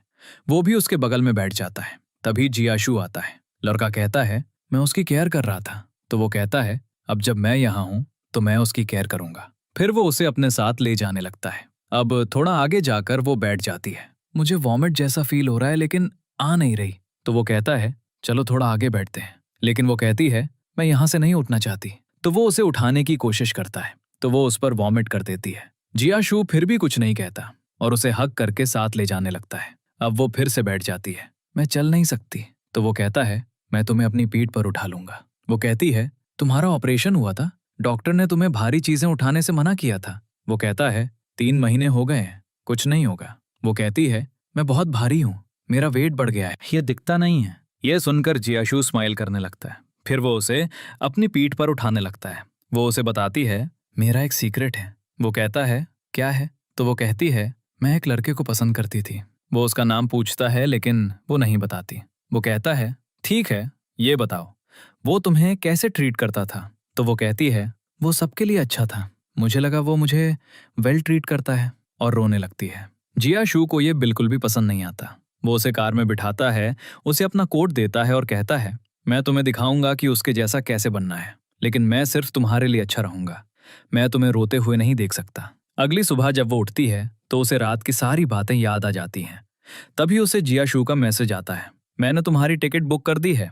अगले सीन में वो अपना लगेज लेकर नीचे आ रही होती है। जियाशू भी उसे पिकअप करने आता है। अब उसका क्लासमेट वहां आता है और उसे अपनी फीलिंग्स कन्फेस करता है, लेकिन वो मना कर देती है। तो वो उसे कुछ खाने को देता है और चला जाता है। अब वो जियाशू के साथ एयरपोर्ट जा रही होती है। अगले सीन में जियाशू संगजी से पूछ रहा होता है, तुम्हें किस तरह के लड़के पसंद है? उसने उसे कुछ नहीं बताया होता। वो उससे कहती है, तुमने अभी तक गर्लफ्रेंड क्यों नहीं बनाई? वो कहता है, तुम मेरे लिए एक ढूंढ दो। तो वो कहती है, मेरी फ्रेंड्स सब मेरी एज की हैं। वो कहता है, कोई प्रॉब्लम नहीं, वो भी चलेंगी। संगजी ये सुनकर शॉक्ड हो जाती है। जब वो घर पहुंचती है तो वो अपने पेरेंट्स को न्यू ईयर गिफ्ट्स देती है। वो संज्ञान के लिए ग्लासेस लाई होती है जो उसे बिल्कुल भी पसंद नहीं आते। अब उसकी मॉम संज्ञान को ब्लाइंड डेट पर जाने के लिए कहती है, तो वो कहता है, मैं कहीं नहीं जाना चाहता। बाद में वो संज्ञान से पूछती है, तुम क्यों नहीं जा रहे हो? ऐसा करो, जियाशू को भी साथ ले जाओ। वो कहता है, मैं उसे साथ क्यों ले जाऊं? तो वो कहती है, वो सिंगल है, तुम भी सिंगल हो। स्माइल करते हुए वो उसे बताता है, मैं एक लड़की को पसंद करता हूँ, इसलिए मैं ब्लाइंड डेट पर नहीं जाना चाहता। अगले सीन में जियाशू उसे मैसेज करता है, मैं तुम्हारे शहर में हूँ, आज मिलते हैं। वो सोचती है, उसने मुझे ये मैसेज क्यों भेजा? वो संज्ञान के फ्रेंड की शादी में होती है। वो उसे एक रेड एनवेलप देती है जिसे वो एक्सेप्ट नहीं कर रहा होता। वो चारों ओर देखती है लेकिन जियाशू कहीं नहीं दिखता। अब वो एक टेबल पर बैठती है और जियाशू भी आता है। दोनों एक दूसरे को देखकर स्माइल करते हैं। अब वो दोनों साथ बैठे होते हैं। वो सोचता है, उसने मुझे कॉल तक नहीं किया। तो वो उसे मैसेज करता है और उसे अपने फोन को देखने के लिए जेस्चर भी करता है। वो अपना फोन देखती है और अपनी मॉम का मैसेज देखती है, तो वो संज्ञान को बताने लगती है। अब जियाशू से पूछने लगता है, तुम्हें जो लड़का पसंद है वो कैसा है? तो वो कहती है, मैं तुम्हें क्यों बताऊं। अब फ्रूट्स के साथ कुछ स्ट्रॉबेरीज भी आती हैं। वो एक उठाने लगती है लेकिन उससे पहले कोई और ले लेता है। जियाशू ये देख रहा होता है। मुसांग येन से घर वापस जाने के लिए कहती है, मैं खुद चली जाऊंगी, तुम्हें जाने की जरूरत नहीं है। अब जब वो बाहर आती है तो जियाशू भी उसके पीछे आता है। मैंने तुम्हारे ब्रदर से कार कीज ले ली, मैं तुम्हें घर ड्रॉप कर दूंगा। वो मना कर रही होती है लेकिन वो उसे कार में बैठने के लिए कहता है और रास्ते में वो उसके लिए स्ट्रॉबेरीज भी लाता है। सांगजी स्ट्रॉबेरीज खा रही होती है। वो उसे कुछ ऑफर करती है लेकिन वो ड्राइंग में बिजी होता है, तो वो उसे खिलाने के लिए कहता है। अब जैसे ही वो अपना हाथ उसके पास लाती है वो उसके हाथ से खा लेता है, जिससे सांगजी शाय हो जाती है। वो बहुत हैप्पी हो जाता है और अपना फेवरेट सॉन्ग प्ले करता है। जब वो उसके घर पहुंचते हैं तो वो उसे एक गिफ्ट देता है और उसे खोलने के लिए कहता है। ये एक ब्रेसलेट होता है जो उसे बहुत पसंद आता है। वो गिफ्ट लेती है, उसे बाय कहती है और अंदर चली जाती है। अब वो इंटरनेट पर सर्च करती है, अगर कोई तुम्हें पसंद करता है तो वो गिफ्ट क्यों देता है? तो वो शॉक्ड हो जाती है, क्या इसका मतलब है कि वो मुझे पसंद करता है? अब वो आगे पढ़ती है, एक पर्सन जो तुमसे बड़ा है या तुम्हारी केयर करता है वो भी इस तरह के गिफ्ट्स देता है। तो वो कहती है, शायद वो बस अपनी एल्डरलीनेस दिखा रहा है। अब उसके पेरेंट्स आते हैं और उसे बताते हैं, हम सुबह छिपकर निकल जाएंगे। तो वो कहती है, जियाशू भी सुबह वापस जा रहा है तो वो उसके साथ चली जाएगी। अगले दिन वो सांगजी को पिकअप करने आता है। वो उसके लिए ब्रेकफास्ट भी लाया होता है। वो उसके हाथ को देखता है, तुमने वो ब्रेसलेट नहीं पहना जो मैंने तुम्हें दिया था? तो वो कहती है, मैंने ब्रेसलेट क्यों नहीं पहना है? फिर सांगजी चुप हो जाती है। वो कहता है, क्या तुम्हें यह पसंद नहीं आया? अब वो उसके लाए हुए ब्रेकफास्ट को शेयर करती है और खुद जूस पीने लगती है। तो वो कहता है, क्या तुम सिर्फ पीकर अपना पेट भरोगी? वो कहती है, हाँ। तो वो उसे अपना मुंह खोलने के लिए कहता है और फिर उसके मुंह में खाना डालता है। फिर सांगजी उसे आधा देती है और आधा खुद खाने लगती है। अब एयरपोर्ट पहुंचकर उनके पास बहुत टाइम होता है, तो वो फ्लाइट का वेट करते हैं। सांगजी उसे बताती है, एक बार जब मैं हाई स्कूल में थी तो मैं तुम्हारे शहर आई थी। जब तुमने मुझे एयरपोर्ट से पिकअप किया तो तुम्हारे साथ एक लड़की थी। वो पूछता है, क्या तुम्हें लगा कि वो मेरी गर्लफ्रेंड थी? तो वो कहती है, नहीं, मैंने ऐसा कब कहा? अब जियाशू उसे देखकर स्माइल कर रहा होता है। फिर जब वो शहर पहुंचते हैं तो सांगजी अपना लगेज रखती है और ऊपर देखती है तो जियाशू को देखती है। वो पहले से ही उसका वेट कर रहा होता है। वो दोनों गुड बाय कहने लगते हैं। अब उसकी फ्रेंड भी ये देख लेती है। बाद में सांगजी उसे सब कुछ शेयर करती है। तो वो कहती है, इस एज की बात को भूल जाओ, चूंकि तुम उससे यंगर हो तो उसे दिखाओ कि तुम उसकी इक्वल हो। अगले सीन में सांगजी अपने फ्रेंड्स के साथ होती है। जियाशू उसे कॉल करता है और लंच पर इनवाइट करता है, तो वो मान जाती है। तो वो कहता है, ठीक है, मैं तुम्हें पिकअप कर लूंगा। उस दिन जियाशू उसे पिकअप करने आता है। अब वो उसे कॉल कर रहा होता है और पूछता है, क्या तुम रेडी हो?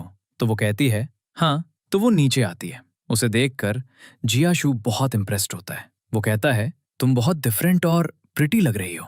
वो उसे बताता है, मैं आज तुम्हें किसी से मिलवाना चाहता हूँ। सांगजी सोचती है कि वो उसे अपनी गर्लफ्रेंड से मिलवाना चाहता है। अब वो रेस्तोरेंट पहुंचते हैं जहां एयरपोर्ट वाली लड़की पहले से ही उनका वेट कर रही होती है। उनके बैठने के बाद जियाशु वॉशरूम जाता है। लड़की सेंग जी से बात करती है। तुम बहुत प्रिटी हो गई हो। उस दिन जब मैंने तुम्हें देखा, जियाशु को फीवर था, तो मेरे हस्बैंड ने मुझे उसे एयरपोर्ट ड्रॉप करने के लिए कहा था। तुम उस दिन रो रही थी। जियाशु को अच्छा नहीं लगा।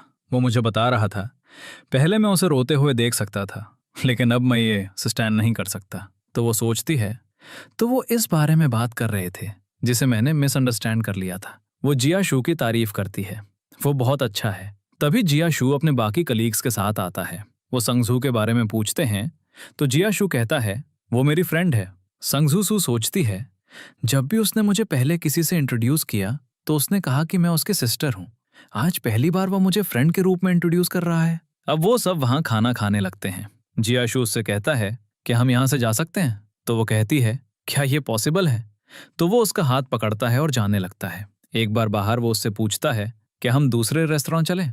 वो सेंग जी का हाथ पकड़े हुए था और उसे इस तरह देखते हुए वो उसका हाथ छोड़ देता है। तो वो कहती है, मेरा खाने का मूड नहीं है। वो उससे प्रोड्यूसर गाय के बारे में पूछती है, क्या तुमने उसे मुझे सब कुछ एक्सप्लेन करने के लिए कहा था? तो वो कहता है, हाँ, ताकि तुम्हें कोई मिसअंडरस्टैंडिंग्स ना हो।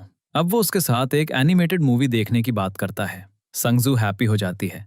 अब वो उसे एक ड्रिंक लाने के लिए कहता है। जैसे ही वो उसे ड्रिंक देता है और वो उसे पीती है, वो मिल्क शेक निकलता है। वो कहती है, इसमें मिल्क क्यों है? वो कहता है, क्या तुम्हें एलर्जी है? तो वो कहती है, हाँ। वरीड होकर वो कहता है, मैं इसे चेंज करवा कर लाता हूँ। फिर वो उसे चेक करवाने ले जाता है। फिर वो उसे लेने के लिए मेडिसिन देता है। तो वो अपना फेस कवर करके मेडिसिन लेती है। वो पास आता है और उसे देखता है। वो उसके फेस पर एलर्जिक रिएक्शन देखता है। तो वो कहता है, तुम्हें फ्यूचर में मिल्क प्रोडक्ट्स अवॉइड करने होंगे। अब वो बार बार अपना हाथ अपने फेस की तरफ ला रही होती है। तो जियाशु उसका हाथ पकड़ लेता है। वो कहती है, तुम मुझे ऐसे खींच रहे हो जैसे मैं तुम्हारी डॉग हूं। तो वो कहता है, हाँ, तुम एक डॉग हो जिसे नहीं पता कि क्या खाना है और क्या नहीं। वो इस पर स्माइल करती है। जियाशु भी स्माइल करता है। अब वो उससे कहता है, तुम्हारा बर्थडे आ रहा है। वो सोचती है, क्या वो मेरा बर्थडे सेलिब्रेट करने वाला है? वो कहता है, तुम क्रीम केक नहीं खाओगी क्योंकि तुम्हें मिल्क से एलर्जी है। वो कहती है, तुम्हारा बर्थडे भी पास है, तो हम तुम्हारा क्यों ना सेलिब्रेट करें? वो कहता है, मैं अपना बर्थडे सेलिब्रेट नहीं करता। आगे उसका बर्थडे आता है। वो रेडी होकर जियाशु के पास आती है। वो पास आता है और पूछता है, क्या मैं उस तरह के लड़के जैसा दिखता हूँ जिसे तुम पसंद करती हो? वो सोचती है, क्या उसे पता है? अब वो दोनों बस से ट्रैवल कर रहे होते हैं। जियाशु उसे अपनी आर्म पकड़ने के लिए कहता है, ताकि तुम गिरो नहीं। वो बस उसकी शर्ट पकड़ती है। जियाशु उसका हाथ पकड़ता है और अपनी आर्म पर रखता है, जिससे संगजू हैप्पी हो जाती है। अब वो मूवी देखने आए होते हैं। संगजू उससे एक ड्रिंक मांगती है। अब मूवी देखते हुए वो पी नहीं रहे होते हैं क्योंकि उसके हाथ ठंडे होते हैं। वो कहता है, मैं इसे पकड़ लूंगा। जैसे ही वो मूवी देखकर बाहर आते हैं, वो पूछती है, अब हम कहाँ खाएं? वो कहता है, अब मैं तुम्हें अपने घर ले जाऊंगा। वो कहती है, क्यों? वो एक्सप्लेन करता है, तुम्हारा बर्थडे गिफ्ट वहां है। वो कहती है, तुम मुझे अपने घर आने से मना कर रहे थे। वो कहता है, कब? वो उसे उस दिन के बारे में बताती है। तो वो कहता है, तुम उस दिन की बात पर मुझसे गुस्सा हो। मैंने वो जियां की वजह से कहा था। अब वो दोनों जियाशु के घर पहुंचते हैं। जियाशु उसे टेरेस पर ले जाता है जहां उसने बहुत सारी डेकोरेटिंग की होती है। संगजू सब कुछ देखकर बहुत पसंद करती है। उसने 2 केक्स बनाए होते हैं। अब केक काटने के बाद जियाशु उसके लिए एक गिफ्ट लाता है। वो उसे खोलने लगती है। वो कहता है, इसे यहाँ मत खोलो, घर जाकर आराम से खोलना। अब वो केक लेती है और एक तरफ हट जाती है। वो पीछे से उससे पूछता है, लोगों ने तुम्हें कैसे प्रपोज किया है? वो कहती है, मुझे उनमें से कोई भी पसंद नहीं आया। तो वो कहता है, तुम्हें किस तरह के लड़के पसंद हैं? वो कहती है, हैंडसम, केयरिंग और टॉल। अब जियासु कहता है, मुझ में ये सारी क्वालिटीज़ हैं, तो क्या मैं भी तुम्हें अप्रोच कर सकता हूँ? वो चुप हो जाती है और फिर कहती है, तुमने हमेशा मुझे अपनी सिस्टर माना है। तो वो कहता है, तुम भी मुझे दिल से ब्रदर बुलाती थी, लेकिन तुमने मुझे कभी सच में ब्रदर नहीं समझा। एनीवे, मैं तुम्हारा बॉयफ्रेंड बनना चाहता हूँ। वो चुप हो जाती है। तो वो कहता है, कुछ तो कहो, क्या तुम्हें मेरे लिए कोई फीलिंग्स नहीं है? तो वो कहती है, नहीं। फिर जियासू के फेस को देखकर वो कहती है, मेरा वो मतलब नहीं था। एक्चुअली मुझे अभी समझ नहीं आ रहा। अगर तुम मुझे इस बारे में बताते रहोगे तो मुझे भी पता चलेगा कि मेरे मन में तुम्हारे लिए फीलिंग्स हैं या नहीं।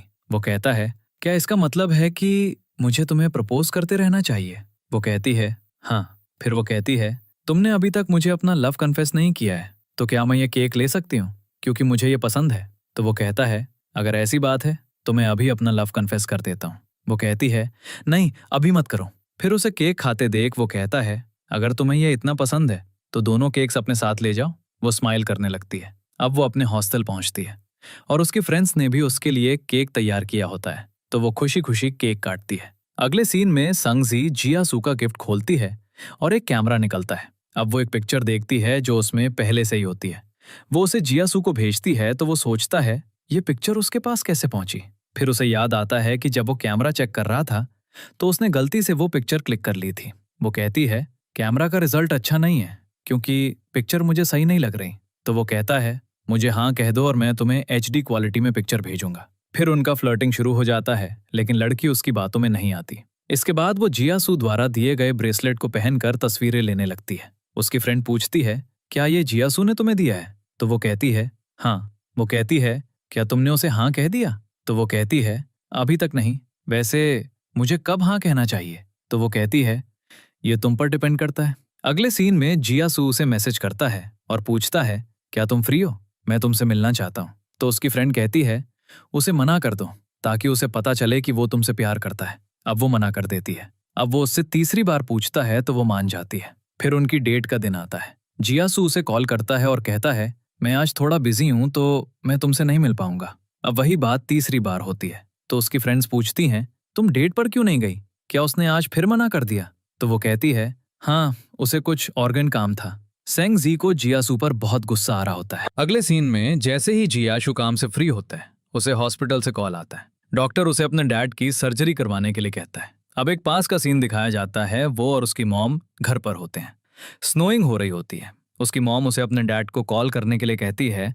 तभी डैड खुद घर आ जाते हैं। बहुत दुखी होते हैं। तो वो उनसे पूछने लगते हैं क्या हुआ। तो डैड कहते हैं, मेरी कार से एक एक्सीडेंट हो गया है। उनकी मॉम पूछती हैं, वो आदमी जिंदा है या मर गया? वो कहता है, मुझे किसी ने नहीं देखा तो मैं भाग आया। अब जियासू पुलिस को कॉल कर रहा होता है। तो डैड कहते हैं, पुलिस को कॉल मत करो। अब इस लड़ाई में डैड ऊपर की फ्लोर से नीचे गिर जाते हैं। फिर उन्हें हॉस्पिटल में एडमिट किया जाता है और उनके ट्रीटमेंट के लिए बहुत सारे पैसों की जरूरत होती है। तो उन्होंने कई लोगों से पैसे उधार लिए होते हैं। जियासू अपनी मॉम से कहता है, मुझे जॉब कर लेनी चाहिए, लेकिन मॉम उसे अपनी पढ़ाई पूरी करने के लिए कहती है। अब बहुत ज्यादा मेहनत की वजह से उसकी मॉम बीमार हो जाती है। प्रेजेंट में वो अपने घर वापस आता है और संगजी का मैसेज आता है। वो उसे सीधे कॉल करता है और उसे अपने घर आने के लिए कहता है। फिर वो दोनों खाते हैं जहां जियासू उससे अपोलोजाइज करता है। मैं पिछले कुछ दिनों से बहुत बिजी था। वो उसे दुखी लगती है तो वो उससे पूछता है। वो कहती है, मैं ठीक हूं लेकिन तुम ठीक नहीं लग रहे। तो वो कहता है, मैं ठीक हूं। तो वो उसे स्माइल करने के लिए कहती है। वो उसे देखता है और स्माइल करता है तो संगजी उसके लिए कॉटन कैंडी बनाने जाती है। जियासू भी उसके पास आता है और उसे देखने लगता है और उसके हाथ में ब्रेसलेट नोटिस करता है। अब कॉटन कैंडी बनाने के बाद वो कहती है, जब मैं छोटी थी तो मैं भी अपसेट हो जाती थी, तो मैं कुछ मीठा खा लेती थी जिससे मुझे बेटर फील होता था। तुम भी ट्राई करो। अब वापस जाते समय वो पूछता है, क्या तुमने पहले कभी किसी के लिए कॉटन कैंडी बनाई है? वो कहती है, नहीं। वो कहता है, तो इसका मतलब मैं पहला पर्सन हूं? तो वो कहती है, हाँ। जियासू हैप्पी हो जाता है और कहता है, तुम अब मेरी गर्लफ्रेंड बनने के लिए रेडी हो।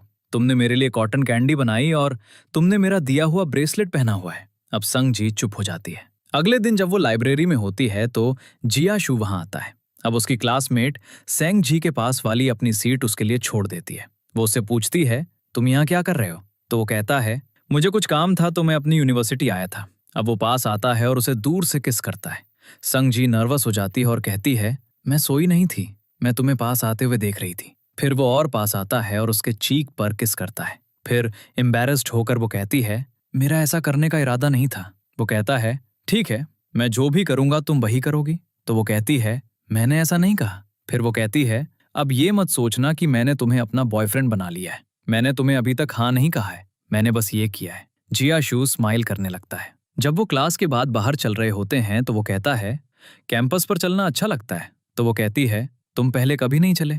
वो कहता है, नहीं, तब मेरे पास टाइम नहीं था। फिर वो प्लेग्राउंड में आते हैं। तभी वहां एक प्लेयर घायल हो जाता है। अब वो जियासू को उसकी जगह खेलने के लिए कहते हैं। जियासू मान जाता है। फिर वो इतना अच्छा खेलता है कि सब उससे इम्प्रेस्ड हो जाते हैं। संगजी भी उसे देखकर हैप्पी होती है। अगले सीन में संगजी अपने ब्रदर को मैसेज करती है, मैं हॉलीडेज में घर नहीं आऊंगी, मुझे इंटर्नशिप करनी है। तो उसका ब्रदर कहता है, तुम्हें घर आना होगा, वरना मैं तुम्हें लेने आ जाऊंगा। अगले सीन में जिया जू से मैसेज करता है, क्या तुम फ्री हो? तो वो कहती है नहीं, आज मेरे प्लान्स हैं। तभी वो उसके सामने आ जाती है। वो कहता है तो तुम्हारे प्लान्स हैं? तो वो कहती है हाँ, मुझे किसी का बर्थडे सेलिब्रेट करना है। वो उसे केक देती है तो वो खुशी खुशी जाने लगता है। अब वो कार में होते हैं तो वो पूछती है, क्या तुम्हारे फ्रेंड्स ने तुम्हें विश नहीं किया? तो वो कहता है, क्या वो खुद को भी याद रखते हैं, मुझे तो क्या याद रखेंगे। तो संगजू संग यान को मैसेज करती है, क्या तुम्हें आज की डेट याद नहीं है? तो जियाजू पूछता है, तुम किससे बात कर रही हो? तो वो कहती है, मैं एक सीनियर से बात कर रही हूँ। वो कहता है, तुम्हारा सीनियर? क्या वो हैंडसम है? तो वो कहती है, हाँ, उसकी गर्लफ्रेंड भी है। अब संग यान का कॉल आता है तो वो कहती है, देखो कितनी जल्दी उसका कॉल आ गया। तो वो कॉल पिकअप करता है। वो उसे हैप्पी बर्थडे विश करता है। फिर पूछता है, क्या तुम संगजू के बॉयफ्रेंड से मिले हो? तो वो कहता है, नहीं, वो कौन है? तो वो कहता है, कोई पोस्ट ग्रेजुएट स्टूडेंट। वो कहता है, मुझे लगता है मैं उससे मिला हूं। अब संग यान कहता है, क्या संगजू ने तुम्हें गिफ्ट दिया?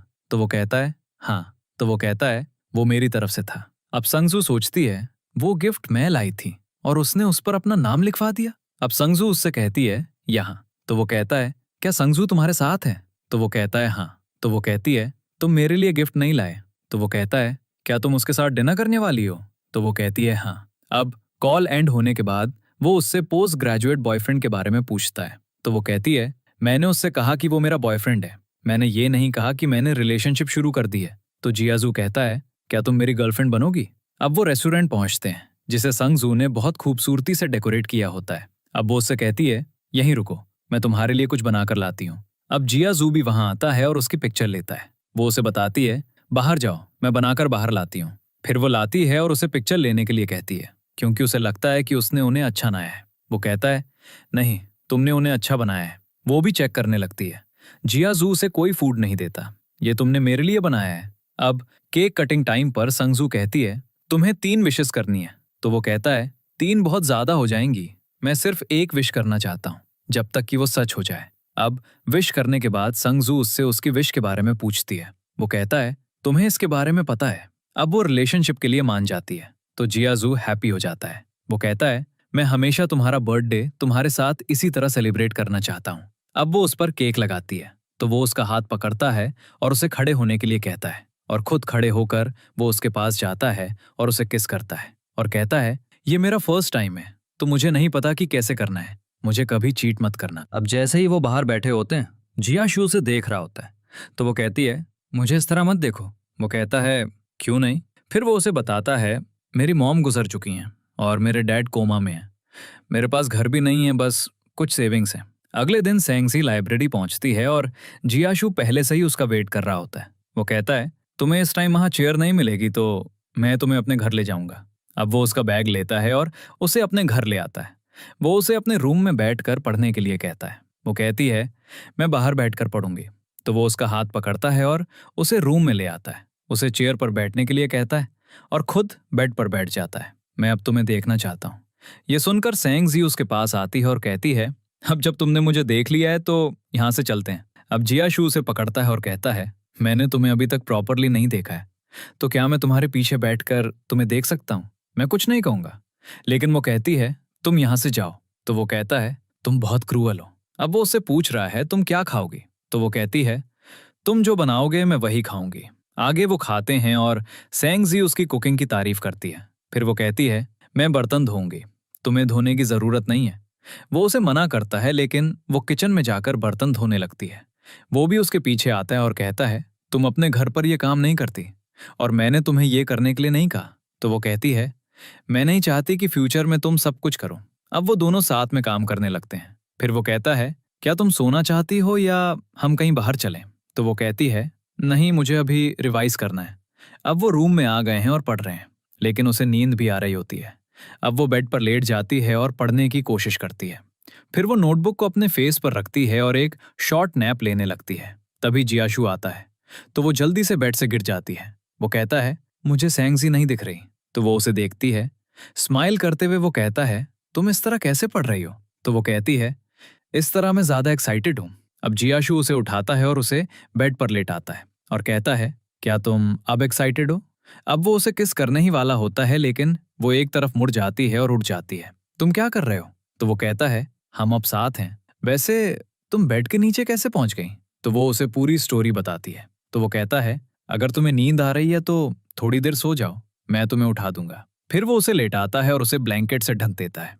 सेंगजी उसका हाथ पकड़ती है और कहती है, मेरे इतने पास मत आओ, मैं नर्वस हो जाती हूँ। लेकिन इसका मतलब ये नहीं है कि मैं तुम्हें पसंद नहीं करती।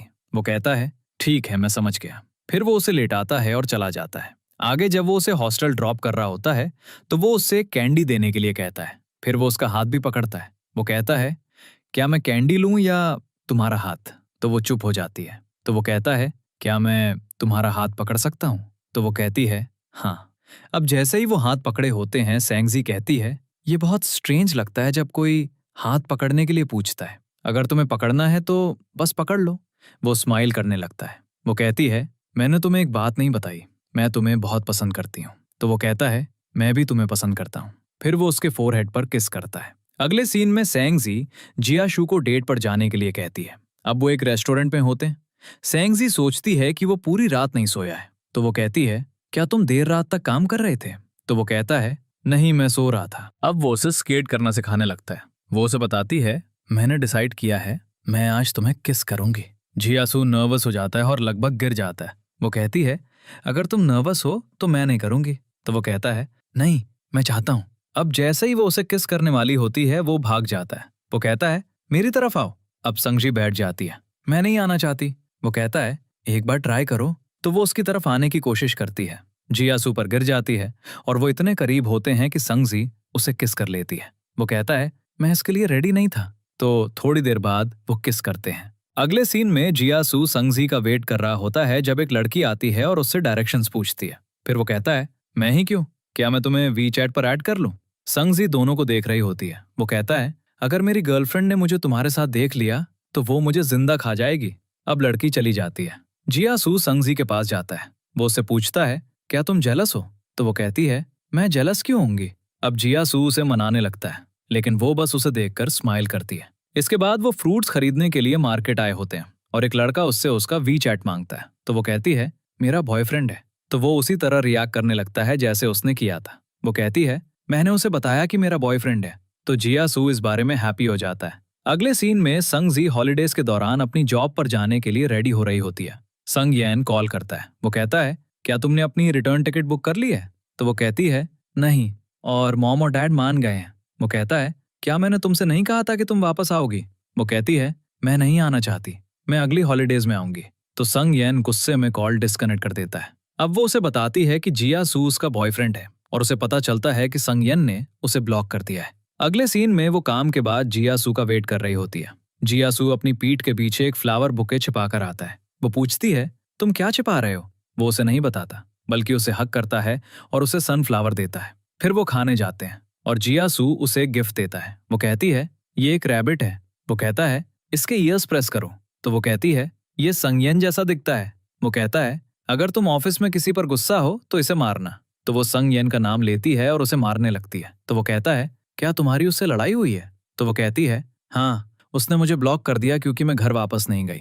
अगले सीन में संगजी काम कर रही होती है और उसने कुछ नहीं खाया होता है। तो जियासु उसे बताता है, मेरा वेट करो, मैं तुम्हें लेने आ रहा हूँ। अब वो बाहर खड़ी होती है जब जियासु आता है तो वो उसे हक करती है। वो उससे पूछती है, क्या तुम्हारी कोई और गर्लफ्रेंड्स थी?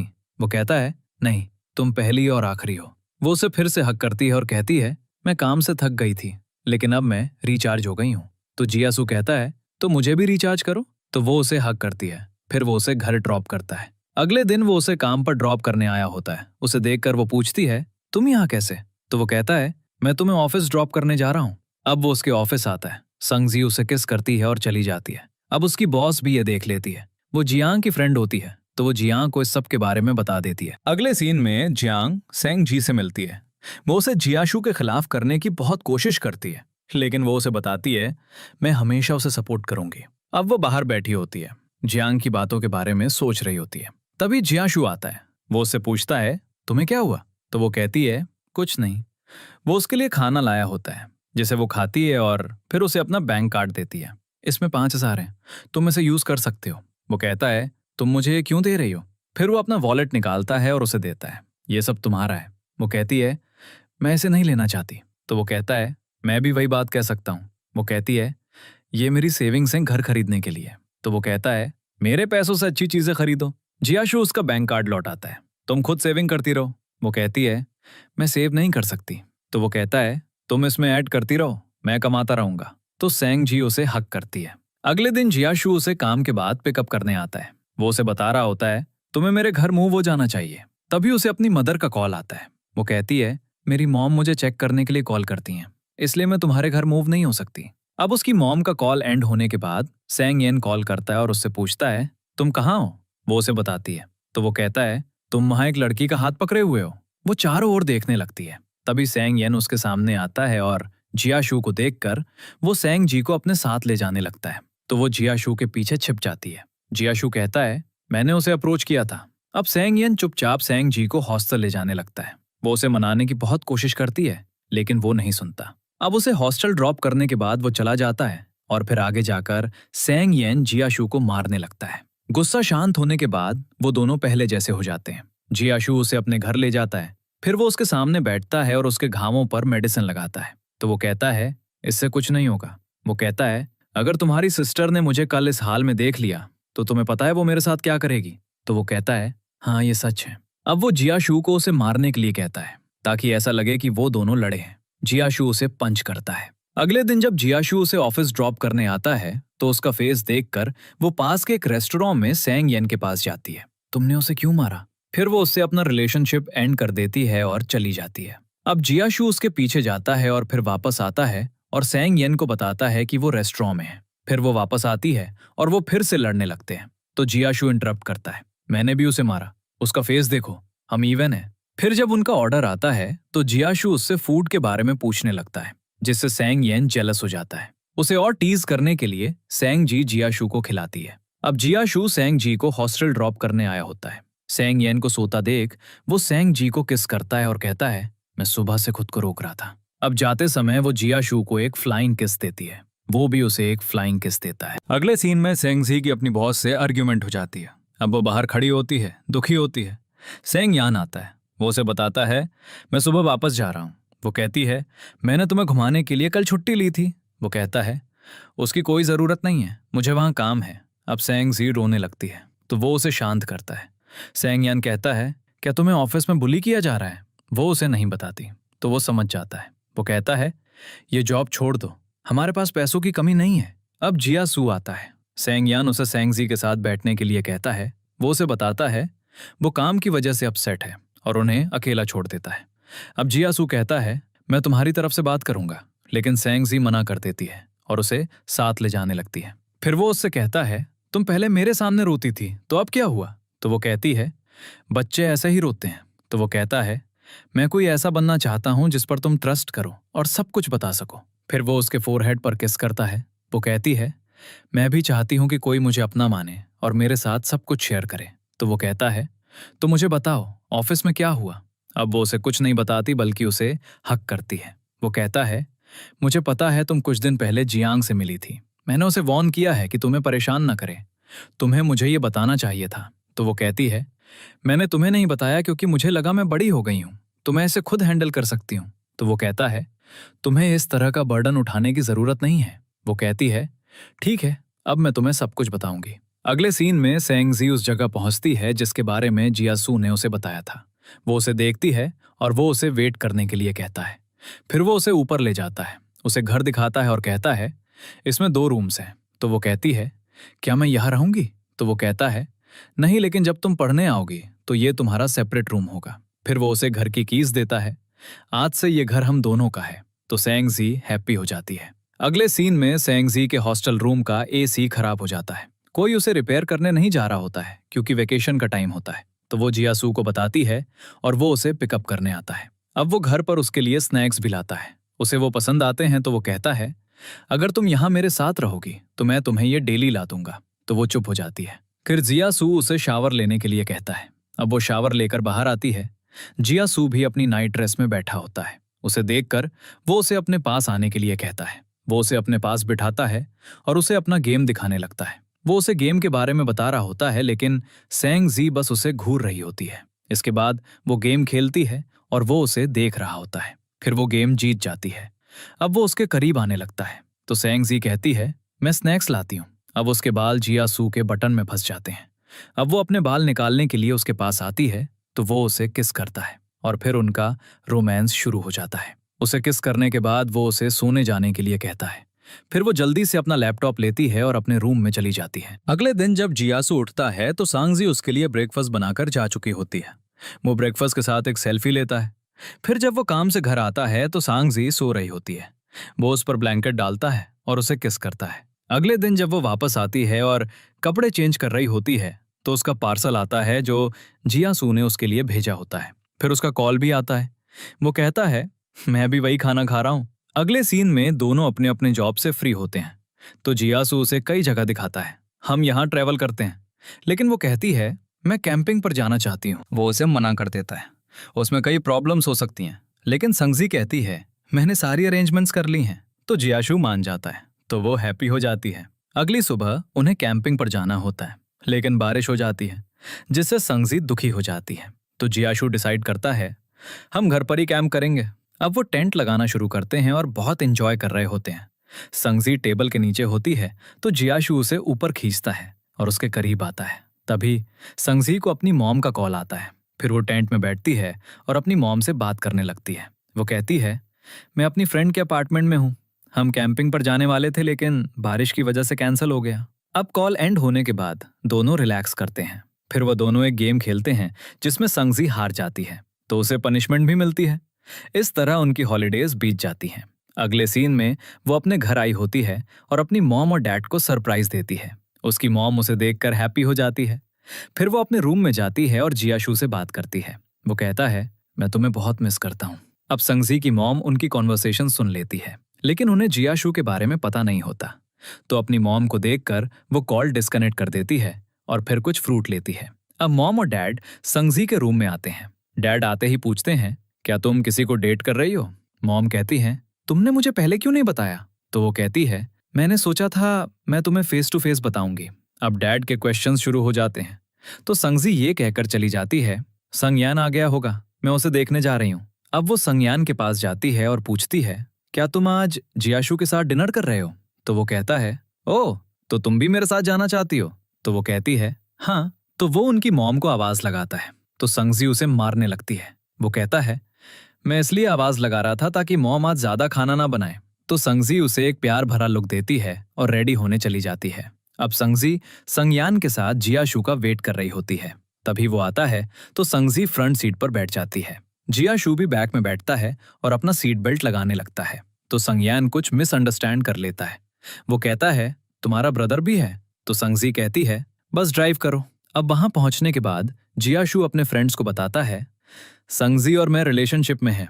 अब वो ड्रिंकिंग करने लगते हैं। अब डिनर के बाद संगजी जियासू के साथ घर जा रही होती है, लेकिन उसका दिल जाने का नहीं कर रहा होता। वो उससे पूछती है क्या तुम्हें अल्कोहल से एलर्जी है? तो वो कहता है चलो चेक करके देखते हैं। फिर वो संगजी को किस करता है और कहता है मुझे नहीं लगता कि ये एलर्जी है। और वो चेक करते हैं। फिर वो उसे और किस करता है और कहता है मैं तुम्हें बहुत मिस करता हूँ जब मैं तुम्हें नहीं देखता। और फिर उसे फिर से किस करने लगता है। फिर संगजी घर के अंदर जाती है और पानी पीने लगती है। तभी उसकी मॉम घर के अंदर आती है। संगजी अपने रूम में जाती है तो उसकी मॉम उसके पीछे आती हैं और पूछती हैं क्या तुम और जियासू डेट कर रहे हो? तो वो उन्हें बताती है मैं तुम्हें ये खुद बताना चाहती थी लेकिन मुझे समझ नहीं आया कि तुम्हें कैसे बताऊं। तो मॉम कहती है क्या तुम उसके बारे में सब कुछ जानती हो? तो वो कहती है वो और मैं एक दूसरे को बहुत पसंद करते हैं। मॉम कहती हैं तुम दोनों के बीच काफी एज गैप है, इस बारे में सोचो। अगले दिन वो अपनी मॉम की बातों के बारे में सोच रही होती है जब जियासू वहां आता है और उसे सरप्राइज देता है। वो कहता है मैं तुम्हारे पेरेंट्स से मिलना चाहता हूँ। तो वो कहती है ये अच्छा आइडिया है। अब वो चल रहे होते हैं। संगजू कहती है क्या तुम मेरे साथ हैप्पी हो? तो वो कहता है हाँ। वो कहती है काश मैं 29 की होती और तुम 26 के, तो तुम्हें मेरे ब्रदर से प्रॉब्लम नहीं होती। वो कहता है मैं एक यंगर लड़की चाहता था। अगले सीन में संगजू के डैड ने जियासू को घर इनवाइट किया होता है जब संगजू घर पर नहीं होती। अब वो जियासू से बहुत बातें करते हैं। वो उन्हें अश्योर करता है मैं संगजू को हमेशा हैप्पी रखूंगा। अब रात में जब संगजू घर आती है तो डैड उसे जियासू के विजिट के बारे में बताते हैं। तो वो कहती है मैं हर प्रॉब्लम में उसे सपोर्ट करना चाहती हूँ। अब वो अपने रूम में आती है और जियासू को कॉल करती है और आगे कुछ नहीं कहती। वो कहता है तुम बात क्यों नहीं कर रही थी?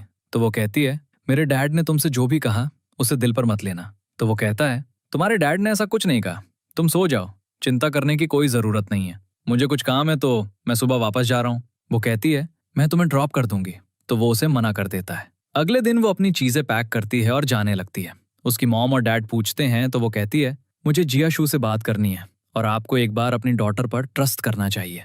तो उसके डैड कहते हैं, मैं तुम्हें एयरपोर्ट ड्रॉप कर दूंगा। अब जब वो वहां पहुंचती है तो उसे जिया शू का कॉल आता है। वो उससे पूछती है, क्या तुम्हारे ब्रदर ने तुम्हें बताया कि मैं आ रही हूँ? तो वो कहती है, हाँ। तो वो कहता है, मैं तुम्हें पिकअप करने आ रहा हूँ। अब वो उसका वेट करने लगती है। फिर उसे एक पास्ट का सीन याद आता है जब वो पहली बार यहाँ आई थी।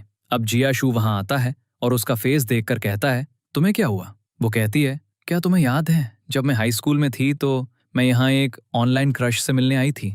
तो वो कहता है, हाँ। वो कहती है, वो कोई और नहीं था, मैं तुमसे मिलने आई थी। ब्रदर ने मुझे तुम्हारी गर्लफ्रेंड होने के बारे में बताया था, तो मैं तुम्हें देखने आई थी और मैं तुम्हें बचपन से पसंद करती हूँ। अब वो उसे स्टार्स देती है और कहती है, मैं ये तब लिखती थी जब मैं छोटी थी। अब जिया शू खोल कर उन्हें देखता है और उनमें जिया शू के लिए प्यार होता है। वो कहती है, तुम बहुत अच्छे हो और दूसरों की बातों पर ध्यान मत दो, वो बस जेलस है। क्या तुम्हें मुझ पर ट्रस्ट है? अब जिया शू जवाब नहीं देता, उसकी आंखों में आंसू होते हैं। अब वो उसके आंसू भी पोंछता है और कहता है, तुम मुझे ये बताने के लिए इतनी दूर आई हो? तो वो कहती है, तुमने खुद कहा था। तो वो स्माइल करता है और कहता है, क्या तुम्हें लगता है कि अगर तुम्हारे पेरेंट्स नहीं मानेंगे तो मैं तुम्हें छोड़ दूंगा? ऐसा कभी नहीं होगा, मैं तुम्हें कभी खुद से दूर नहीं जाने दूंगा। और फिर उसे स्माइल करने के लिए कहता है। अब रात में जिया शूज की बातों के बारे में सोच रहा होता है जब संगजू उसके पास आती है। वो कहता है, तुम मुझे चुनने पर कभी रिग्रेट नहीं करोगी, मैं तुम्हें दिखाऊंगा कि मैं कितना अच्छा हो सकता हूँ। फिर वो दोनों किस करते हैं और रोमांस शुरू हो जाता है। अगले सीन में जिया शू अपने प्रोड्यूसर को बताता है कि इस प्रोजेक्ट के बाद मैं यहाँ से रिजाइन कर दूंगा। वो कहता है, मैं दूसरे शहर जाकर अपना काम शुरू करना चाहता हूँ। तो वो समझ जाता है कि वो क्या कह रहा है। जब वो बाहर आता है तो उसे हॉस्पिटल से कॉल आता है। अब डॉक्टर उसे बताता है, तुम्हारे डैड की कंडीशन क्रिटिकल है। वो अपने डैड के पास बैठता है और बहुत बातें करता है। फिर उसके डैड की डेथ हो जाती है। जब वो हॉस्पिटल से बाहर आता है तो सांग जी उसका वेट कर रही होती है। अब उसे देखकर वो उसे हग करती है और कहती है, रो, जितना रोना चाहते हो। फिर वो उसे कंफर्ट करने लगती है। इसके बाद वो दोनों जियासू की मॉम की ग्रेव पर आते हैं और वो अपनी मॉम को सांग जी के बारे में बताता है। मैं अब दूसरे शहर मूव हो रहा हूँ, लेकिन मैं तुमसे मिलने आता रहूंगा। अब कुछ दिनों बाद का एक सीन दिखाया जाता है जब दोनों साथ में एंजॉय कर रहे होते हैं। तो सांग जी उसके शहर मूव होने की बात करती है। तो वो कहता है, मुझे अपना काम शुरू करना है और मैं चाहता हूँ कि तुम वहां अपने परिवार के साथ रहो, इसलिए मैं ये कर रहा हूँ। तुम्हारे ग्रेजुएशन के लिए 2 साल बचे हैं, मैं तब तक अपना बिजनेस सेटअप करना चाहता हूँ। वो कहती है, तुम्हें कब जाना है? तो वो कहता है, 1 महीने में। तो वो दुखी हो जाती है। वो कहता है, मैं तुमसे मिलने आता रहूंगा। अब उसके जाने का दिन आता है। वो अपनी चीजें पैक कर रहा होता है और सांग जी उसके लिए खाना बना रही होती है। वो उसके पास जाता है, उसे बैक हग करता है और कहता है, क्या तुम चाहती हो? तो वो कहती है, क्या तुम इस बारे में बात कर रहे हो? तो वो उसे किस करता है और उसे अपने साथ ले जाने लगता है। अगले दिन सांग जी उसे एयरपोर्ट ड्रॉप करने आती है। वो उसे हक करता है और कहता है, तुम अब जाओ, मैंने तुम्हारे लिए एक टैक्सी बुक कर दी है। लेकिन वो नहीं मानती। वो जाने लगता है तो सांग जी उसके पीछे जाती है। तो वो उसे हक करता है और कहता है, मैं तुमसे मिलने आता रहूंगा। और फिर फाइनल गुड बाय कहता है और चला जाता है। अगले सीन में जिया शू सांग जी के पेरेंट्स से मिलने आया होता है। वो पहले सांग जी की मॉम से मिलता है जो कहती हैं, तुम इतना सारा सामान क्यों लाए? फिर सब खाते हैं।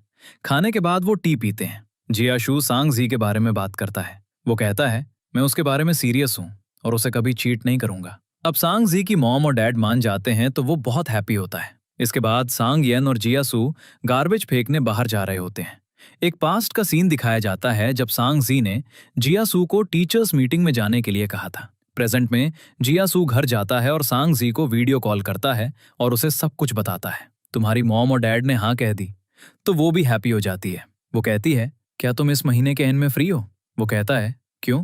तो वो कहती है, एक कंपटीशन था, हमें प्राइज रिसीव करना है, तो क्या तुम आओगे? तो वो कहता है, नहीं, मैंने अभी अभी काम शुरू किया है तो मैं नहीं आ पाऊंगा। तो वो कहती है, कोई बात नहीं। इसके बाद प्राइज इवेंट का दिन भी आ जाता है। वो उससे बात कर रही होती है जब वो खुद वहां आता है और उसके साथ बैठ जाता है। वो कहती है, तुम तो नहीं आने वाले थे? वो कहता है, मैं यहाँ तुम्हारे लिए आया हूँ। फिर वो दोनों जाकर बैक में बैठ जाते हैं। अब वो अपनी टाई के बारे में कहता है, ये काफी टाइट लग रही है। तो वो उसे फिक्स करने के लिए उसके करीब जाती है। तो वो उसे किस करता है। वो कहता है, तुम वैसे भी मुझे किस करने वाली थी, तो ऐसा एक्सक्यूज बनाने की क्या जरूरत थी? तो वो कहती है, क्या मैं फिर से कह रही हूँ? वो कहती है, ठीक है, मैं एक्सेप्ट करती हूँ। अब जिया सू को स्टेज पर बुलाया जाता है क्योंकि वो इस प्रोजेक्ट को रिप्रेजेंट कर रहा होता है। अब प्रोजेक्ट प्ले होता है जो उनकी लाइफ के बारे में होता है। जिया सू को प्रोजेक्ट बहुत पसंद आता है। वो फिर फर्स्ट प्राइज सांग जी को देता है। इसके बाद वो सन जी को ग्रुप फोटो के लिए अपने साथ ले जाता है। इसके बाद वो ग्रेजुएट हो जाती है। अब उसके सभी फ्रेंड्स सी साइड पर होते हैं जहां जिया शू उसे सरप्राइज देने आता है। वो उसे देखकर साइड में देखती है और उसकी मॉम, डैड और सैंग यान भी वहां होते हैं। अब जिया शू उसके सामने बैठता है, उसे एक रिंग दिखाता है और कहता है, क्या तुम मुझसे शादी करोगी? अब सैंग जी उसके हाथ से बकेट लेती है और अपना हाथ आगे बढ़ाती है तो जिया शू उसकी फिंगर में रिंग पहनाता है। फिर सब उन्हें किस करने के लिए कहते हैं तो जिया शू उसे किस करता है और ड्रामा यहाँ एक हैप्पी एंडिंग के साथ खत्म हो जाता है।